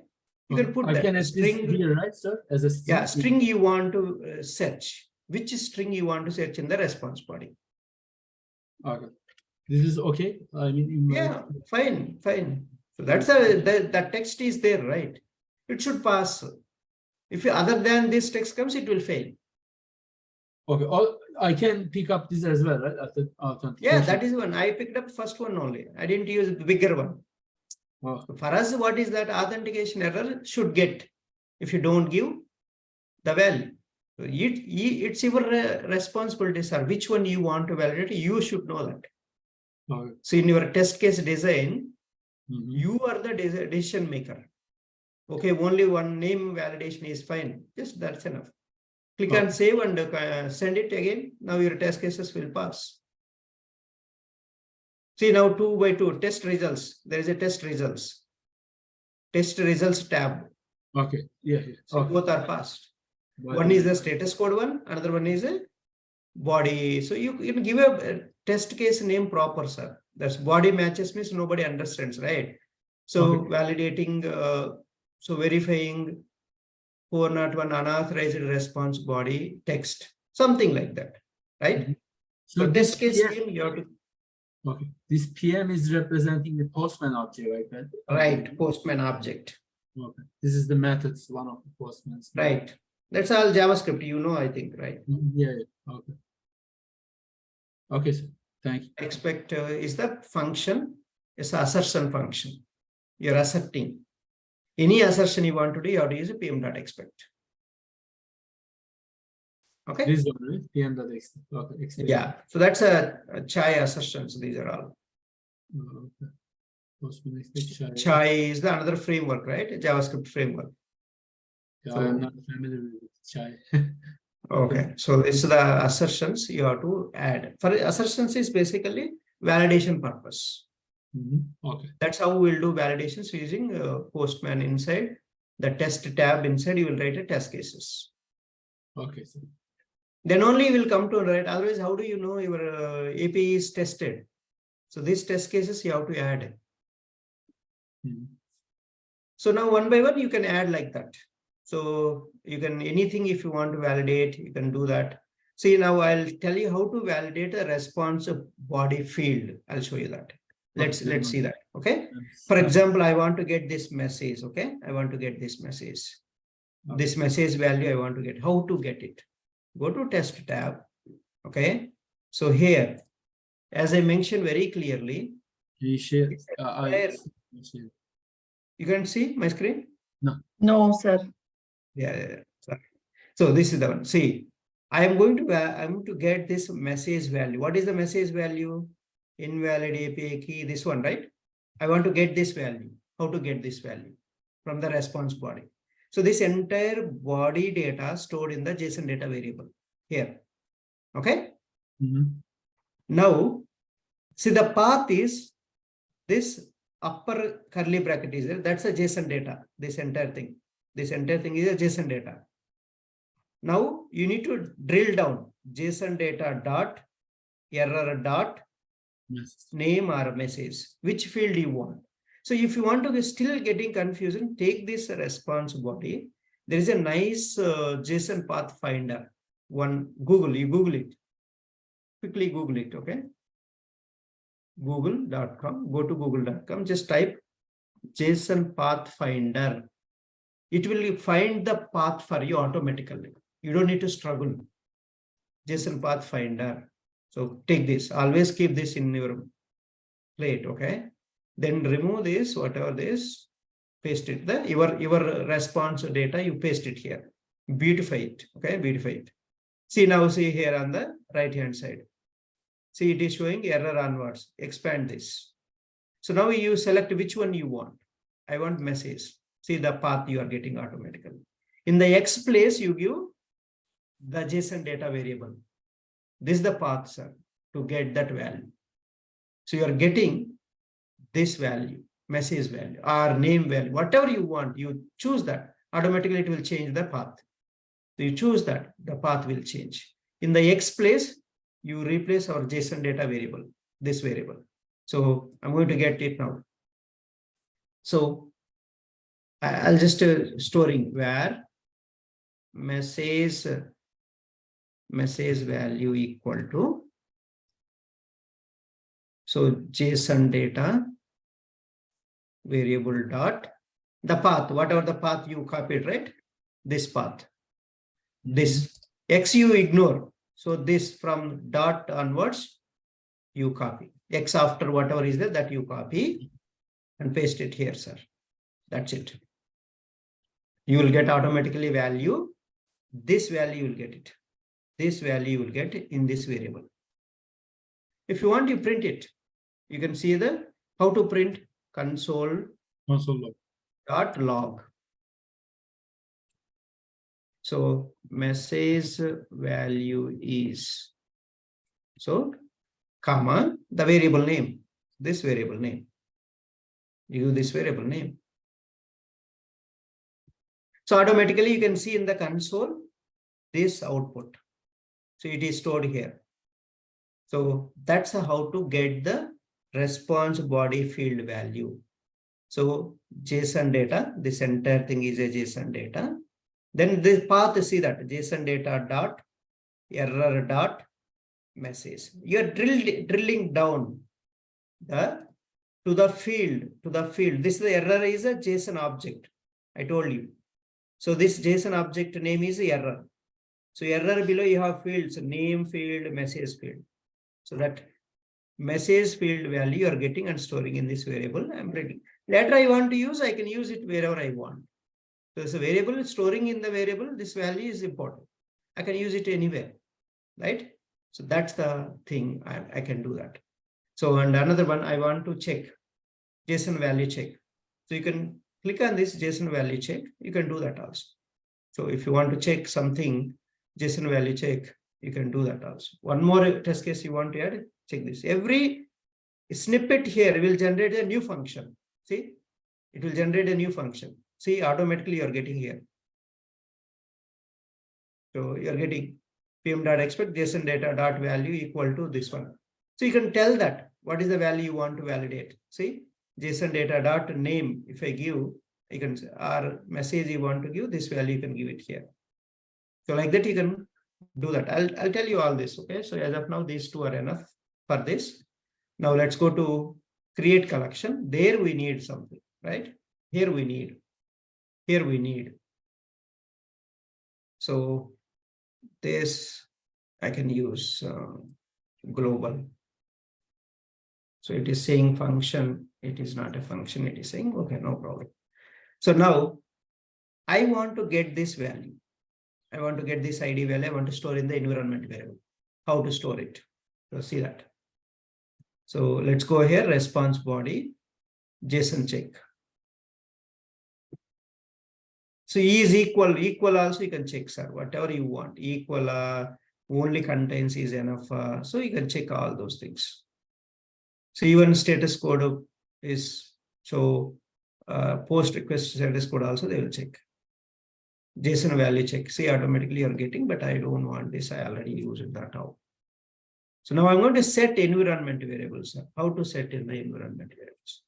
We can set setting or name validation. You can do JSON response body data validation.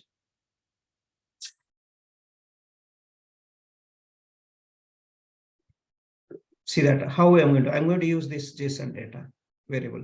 First, I'll set this ID value. So where you have an option here, set environment variable. See, you have a set environment variable. So in the function inside, you put a cursor, then click on set an environment variable. So I want to set this ID value in the environment variables. So click on this. See that? pm.environment.set variable name. You give the variable name. What is the variable name? Collection ID. I'm going to give collection ID. That's my variable name. How will you get this value? How will you get this value?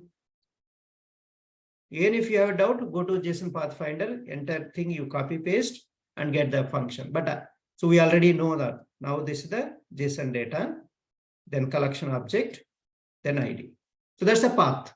That path I'm giving. If you still get a doubt, go and copy paste this in the JSON Pathfinder. So any complex one also, it will give you nicely. That's the beauty of this. So expand this, you want collection. So that's it. See that. This is the easiest way to get the value.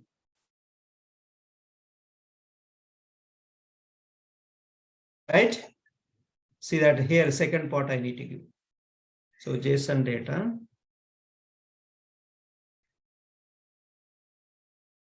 Collection data. Dot collection data dot ID. Now it will go and set. And if you want to get it, so you are setting in the environment, you want to get it. There is a get environment variable method is there.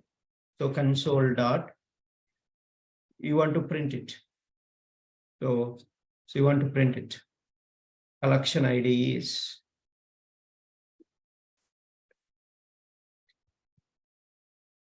you can get that. How to get it? So you have an option here. You have option here. So getter methods are there. Get environment variable. Get an environment variable. Can you see here? Everything available here, sir. Just click on this. So you just copy paste this inside that. That's it. So you give your environment variable name, collection ID, right? So I'm just giving my variable name, collection ID. That's it. So here comma is missing. That's why that error. That's it. See, I'm printing into my console. So here is the console. So don't worry. Once you execute, you can see in the console. So here you can see all your executions. Clear this. And you can see here what are the executions you have. See, now I'll execute now. So the value will set, and it's available there. So now I set it, but I want to validate this name. So name I'm validating. How to validate? pm.name, pm.expect. So I want to validate. So how will you get this name? So JSON data dot collection dot name. So is equal to okay.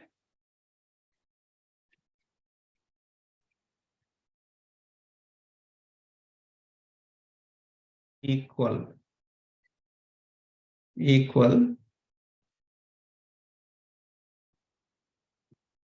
the function, you write function. So you need to get that environment variable value, right? We set in the environment variable. So get that. So this name value should be equal in my environment, whatever the name I set it here. So this collection name, you just give collection name.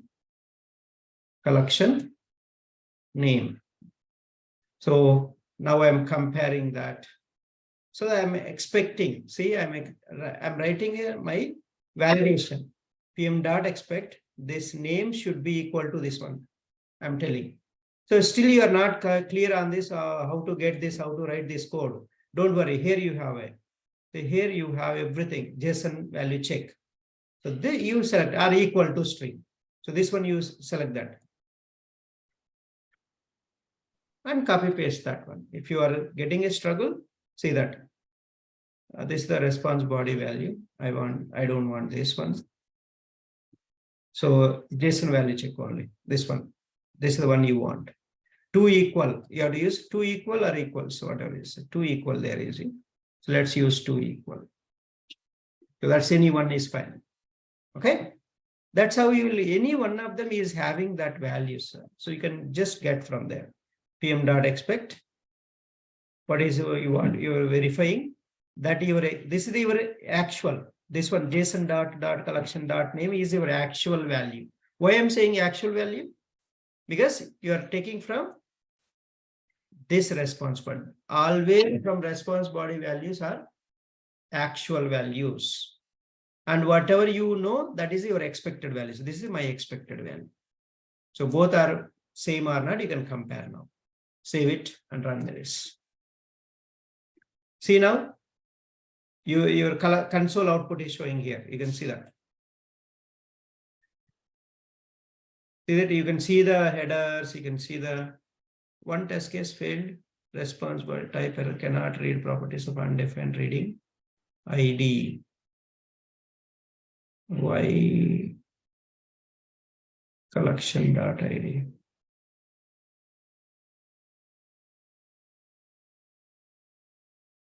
This inside whatever they have given. I'll use this function. So inside the function, generally it should be there. Okay.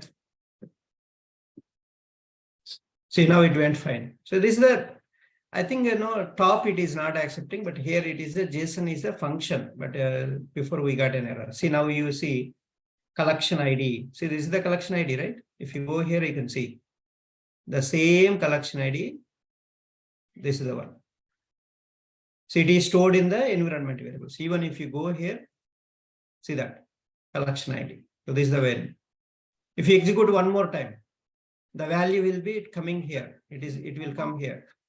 It will come here. This one will come here, and automatically the new one will come and store in the current value.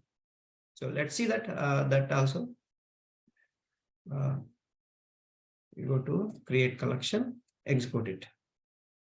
See, now the value is changed now. See 07. Now, so you go here and 07. New value every time you're getting. But we didn't give you the initial value. That is what it is. Let me set this initial value. So next time onwards, you will see the new value every time. So save it and close it and run it now. Okay. One more time. See now what is this? 86, right? Previous value also you can see here.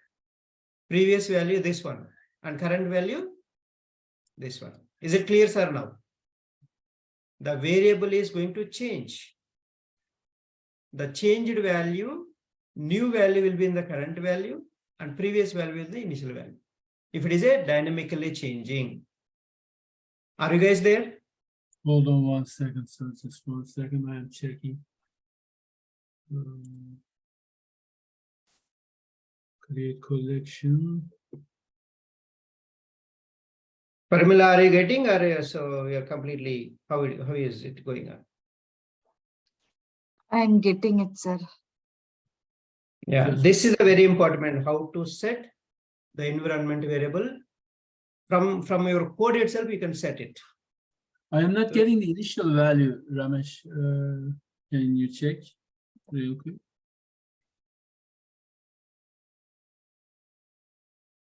Sorry? I am not getting the initial value once I renew the. You give, sorry, this is the, because you set it previous value, okay? One of the value you set it now, okay? Next value will be always keep updating here. Yeah, it doesn't update. That's the issue. No, you execute, sir. Execute, it will I update. execute. Yes. Then Share your screen, sir. Share your screen, I'll tell you. I am sorry. It is annoying, but No problem. That's okay.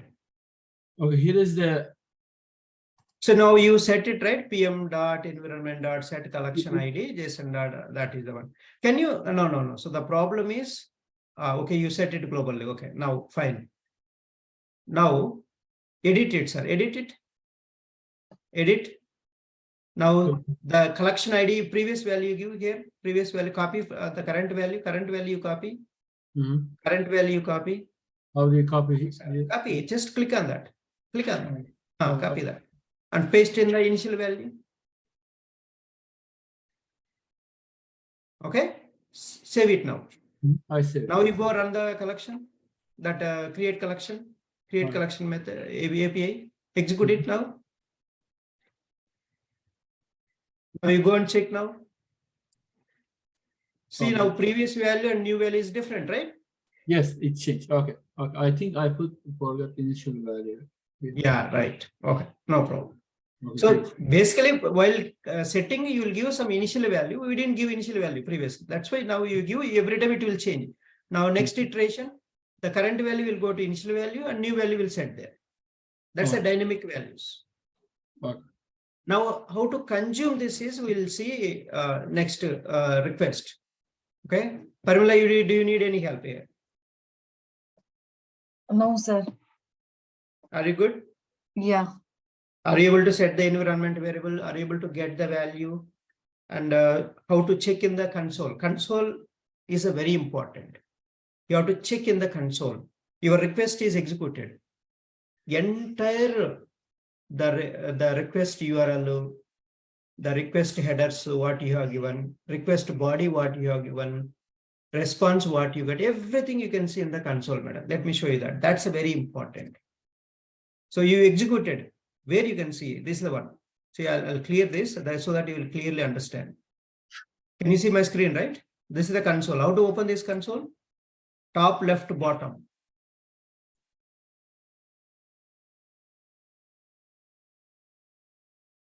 Can you see this?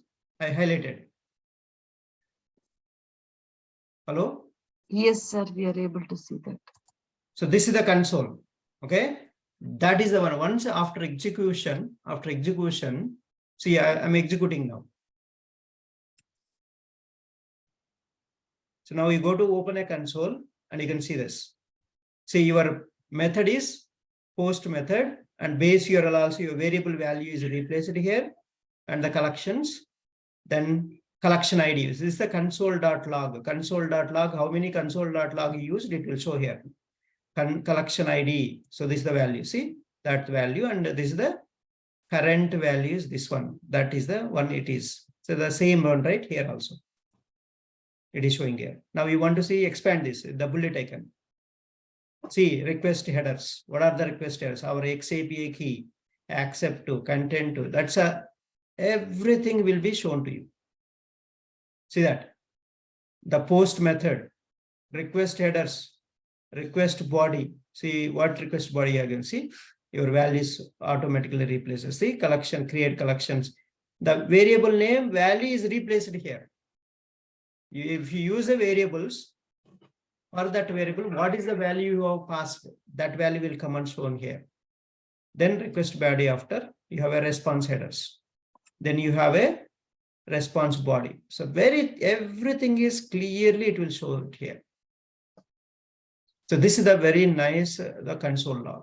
And see the status code also 200. So that's the entire thing. No, you can get it here. So what data you have given, what request headers are passing, what request body you have given.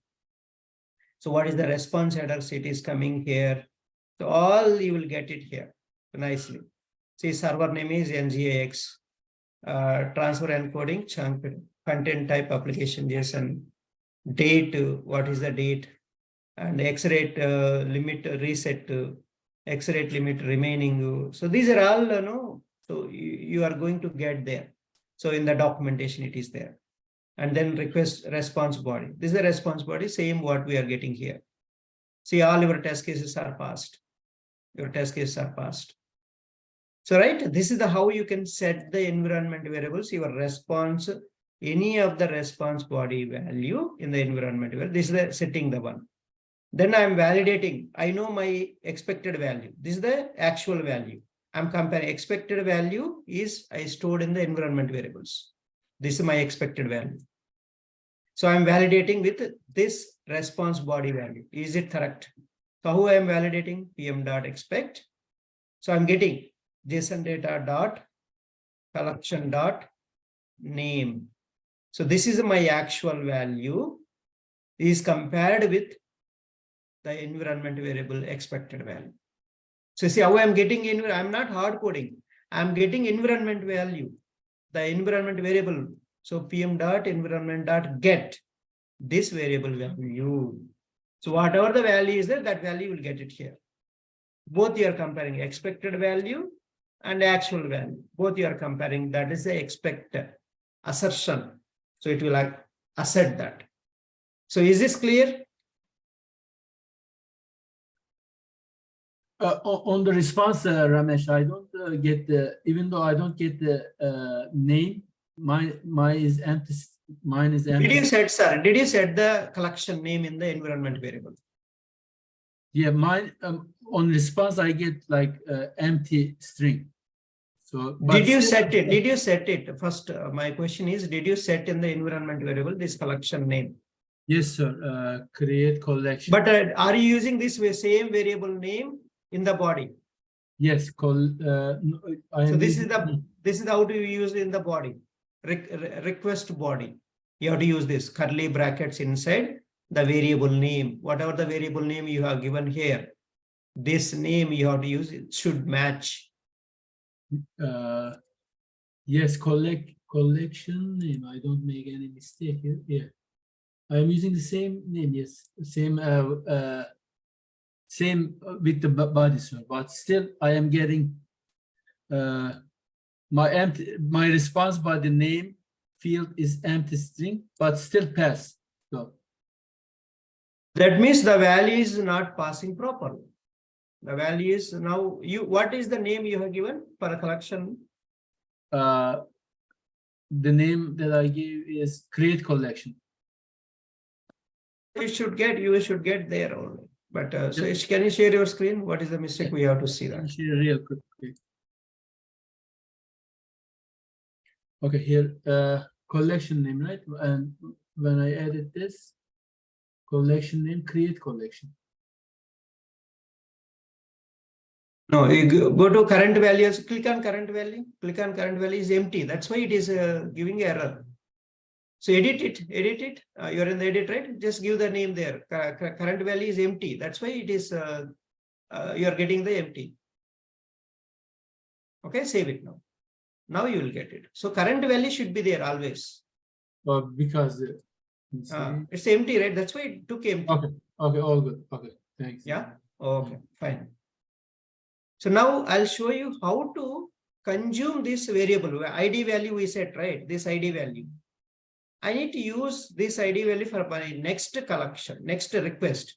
So create a next request, get single collection request. So copy this and duplicate this. As it is, you duplicate this, okay? As it is, get collection will duplicate, okay? Get all collection will duplicate. Because you see here, so if you see here, our document, get single collection is there. Can you see here? Get a collection. This I need to replicate. This is the one. Or you create a new one. But I'll just duplicate one of them. I'll give it. So we are duplicating the create collection, correct? First? Anything, but make sure this method is a get method. You have to change.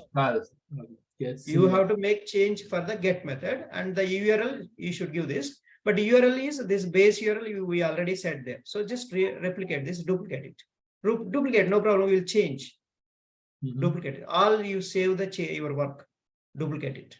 So I need to select this. After clicking duplicate, select this. I'll change the method name to get method. I'll change my the name also.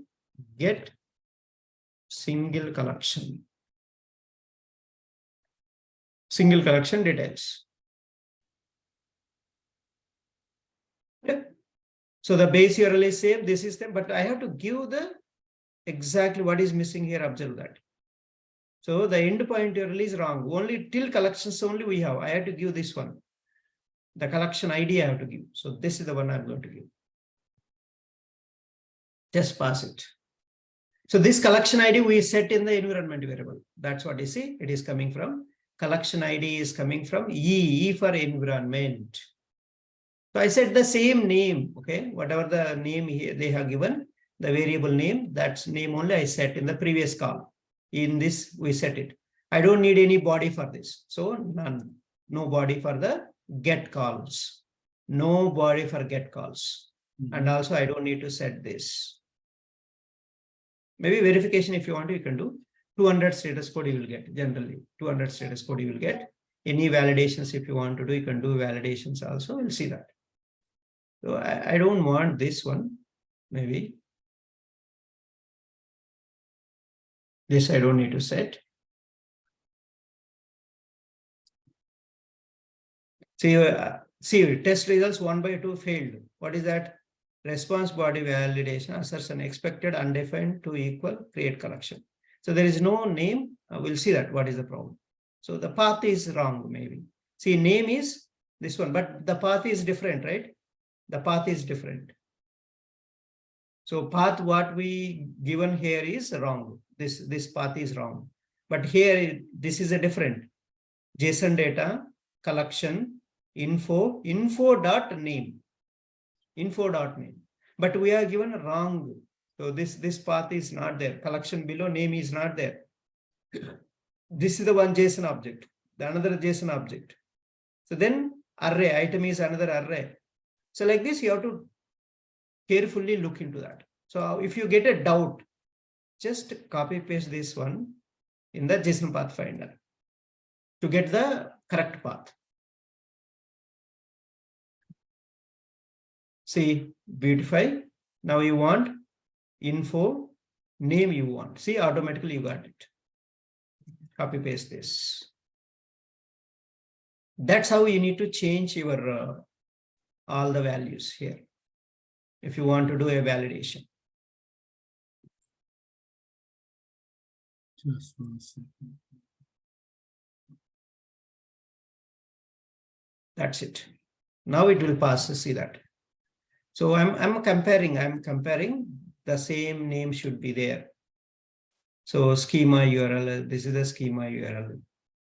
So, and the UID value, if you want to set a UID value also, you can set it. So whatever you want, you can say now 200, okay, I validated 200, okay. This test case, status code test case is done. Now response body data validation I'm doing. So what is the response body data validation? The name I'm validating. But this time the structure is different. So that now I see now it is 2 by 2, both are passed. So this is the how I consumed. You set here the collection ID. This I am consuming into my next request. How I am consuming? The variable. So just variable you are calling. This variable name. This variable name you are calling here in the your request URL. The request URL you are passing. This is how to use one request output data in the another output, another request. This is how you to consume. So this we set in the post method. But I am consuming in my next get method. Right? That is the how you can do that. So now you can do a put method. So are you done with this? No, it's not yet, sir. I'm totally get lost on this. Still my current value is null on this collection ID again. No, it's not dynamic, sir. It will be there only. No, my initial value is there, but should I pass the current value as well? Sir, well, testing, if you change every time the current value, But that will be there. it doesn't change, sir. What is your current value? Let me share my screen, sir, real quick and sort Yeah. it out. Current value, if it is not dynamic, it won't change, sir. Current value and initial value. Okay, If it is a dynamic only, it will change. Like ID is a dynamic, right? Every time you execute. okay, this is the collection ID. Default. And you have to collection ID, you didn't set it properly then. Let me. Go to post create collection dot ID. Wait. PM dot environment. Execute that first. Now go to your environment variable. Now you set it, right? Mhm. That's it. No, sir. First, before executing other one, you should have a value there, current value. That how you will get. If you execute that only, it will set, right? Otherwise, it won't set. Okay. All right. So right now the collection ID is getting from the environment, correct? Okay. Environment, yeah, exactly. Now Okay. execute it. See, now So- it executed. Okay. Okay. Let me. That's how one request data you can use in another request. Okay. PM.expect is the assertion, I guess. Info.name to equal collection name. Correct.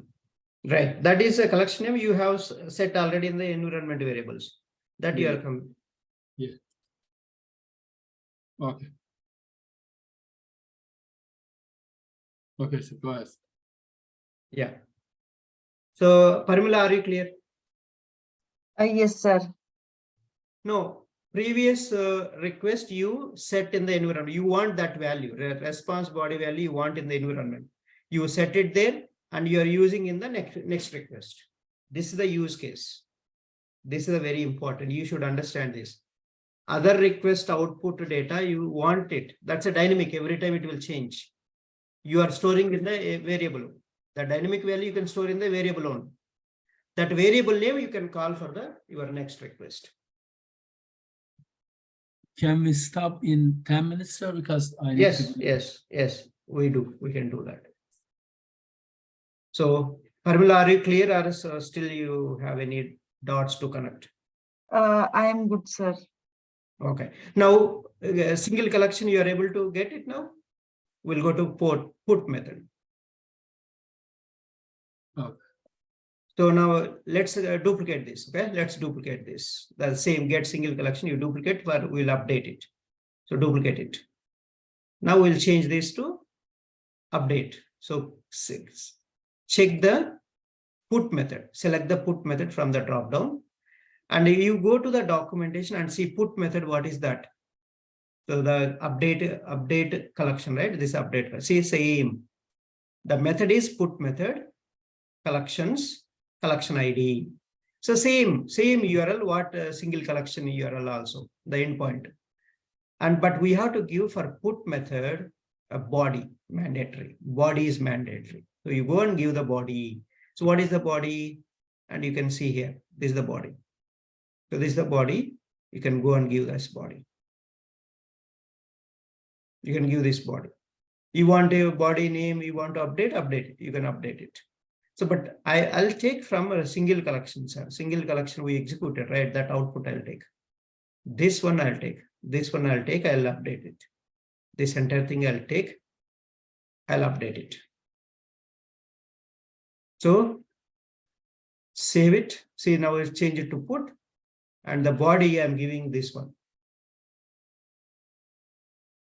This is the body I'm giving. If you want, you can change it. Name, if you want, you can change it. Name, if you want, you can change it. You can change. So update.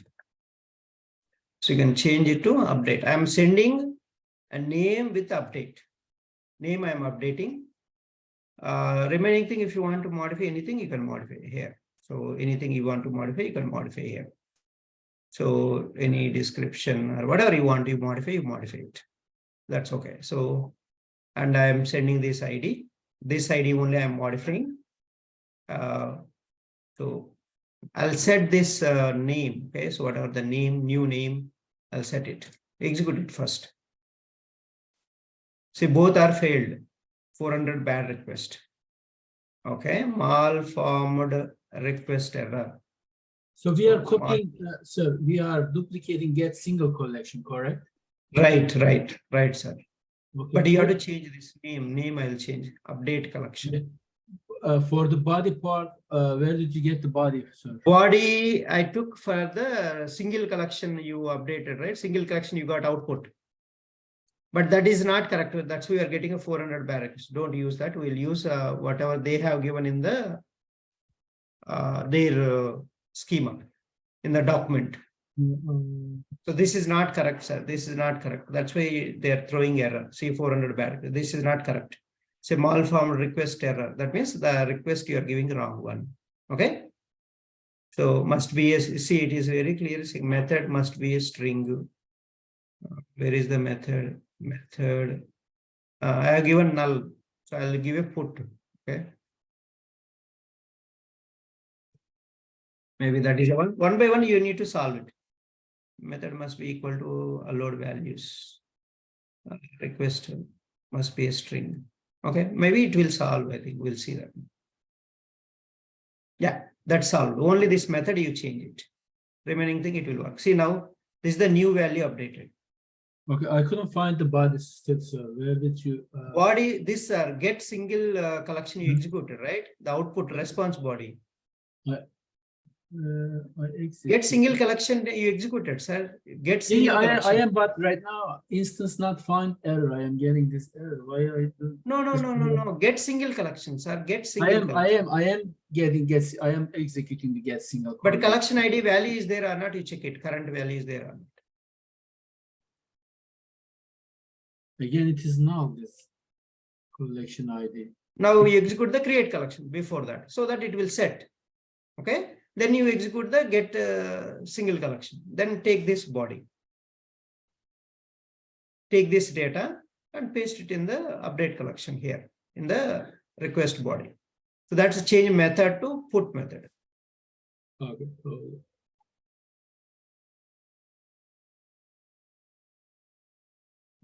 JSON.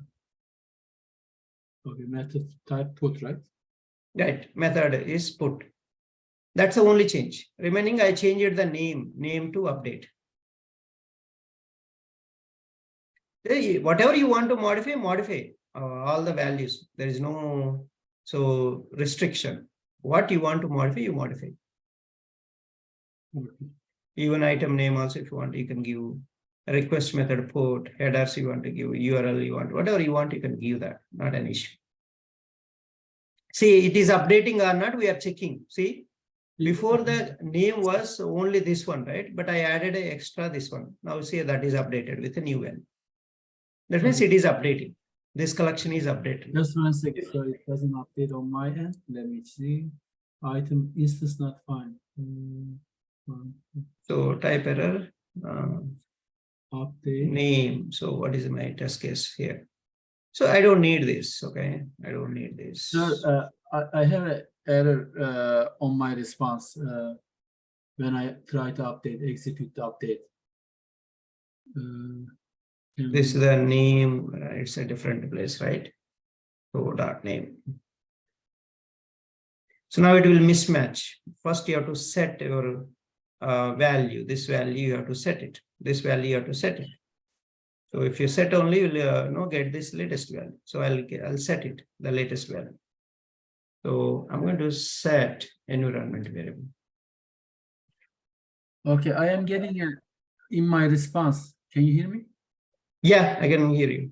Yeah, on my response, when I execute the update, I have an error.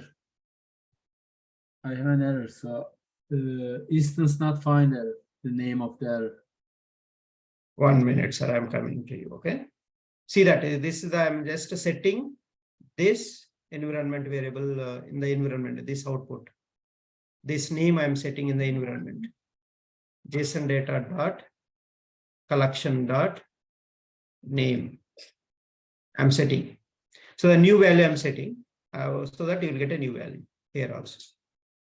So now see both the test cases are passed now. Now new value will be there in the collection name, not the old value. You can see here. See now collection update is there. Current value. Previously this one. Now it is updated. So because I set a new value for that. Okay. Now you share your screen, sir. What is your problem?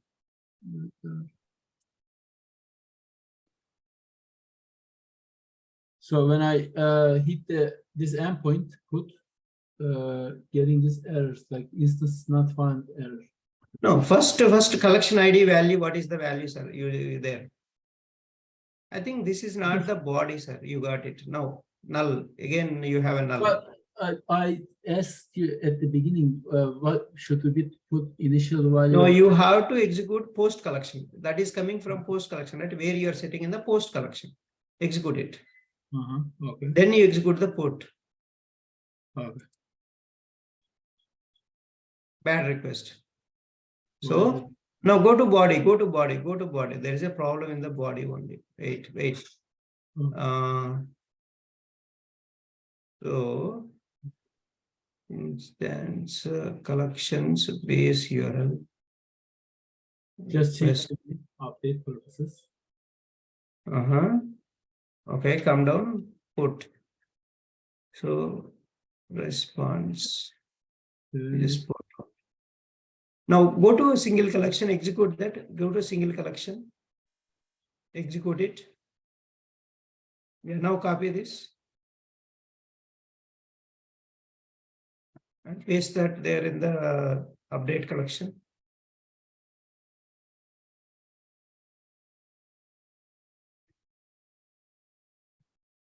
Okay, so just a null place you remove, with a put within double quotes.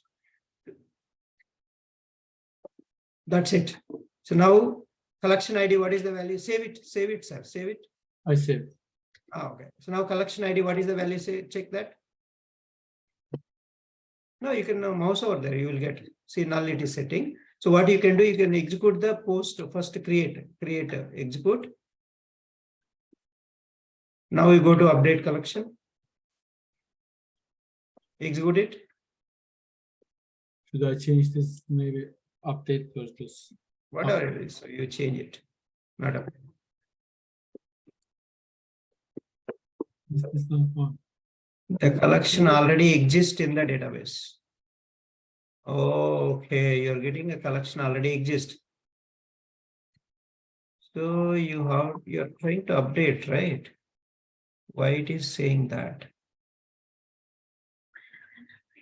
Should I change maybe this go No, twice? that you changed, that you are modifying. It's okay. Yeah. You are modifying. That's a modification, right? Otherwise, you take one. So in the document, it is there, sir. Document one, you take. Go and document. Copy from the document the body. Put body. The put method. This body you copy, sir. This body you copy it. Copy it. And give it there. Remove this completely. Okay. Delete it. Select and delete it.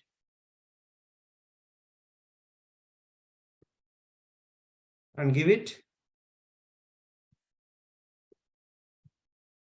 Okay, now you can append the name value. So with hyphen, so double quote before, end double quote is there, right? Name if you want to update. Just update with update. Double quotes before, curly brackets after, double quotes before. Name value, collection name, space, hyphen, put hyphen, update. Yeah, just give that. Maybe that is a concatenation correctly or not. We have to say, yeah, now go ahead. Now run it. Okay. Now it's updating. Okay, so maybe that is something with your body. That is body is something wrong you will get, but that's okay. It's this is how you will update it. So now see the test cases are wrong. Just correct the test case. Okay. The test case. See now you are giving a collection.info, but that is not there in the collection.info, right? It's a collection.name. Yes. So we have to change. So and also first set this value, name value, you set it. So on the top, you set the name value on the seventh line, you set the name value first. There is a set environment variable, right? Select that. No. Oh, okay. Set environment variable. Yes. Now you change the variable key as a collection name. The below you have a name already. Copy that. Okay, that one you copy. That you are so So setting, and you give a variable key as all the JSON path. The JSON path, remove that entire thing. JSON data dot, remove that entire thing, double quotes. JSON data dot, JSON data dot. Already you got there, JSON data. No, wrong, sir, wrong. Variable name, you have to stop, you declared a variable. I am sir. Okay. Yeah, dot, then collection dot, Mhm. dot name. Name, just type name, yeah. That is, so the response body, what name value is that will go and set there. You got it? Okay. What is it? Say that again. No, Response- in the response body, Mhm. response body, not request body. After executing, this is the value, change it right now, name value. The This collection. value will set there. Mhm. The updated value will set there, sir, in the environment variables. Before it was different, right? Yeah, let me see. You can see that. Now execute it, you will come to know. Execute, you didn't set right before. Now you set it. Now you go and check that. The value is different now. Correct? Previous value is collection, create collection. Now what is the current value? Update. Okay. All right. Got it. Okay. Thank you. That's it. There are two- Okay. Okay. Thanks. Other one you can practice, a delete you can practice same way. Okay. Just try it out. Okay. So Yeah. I have this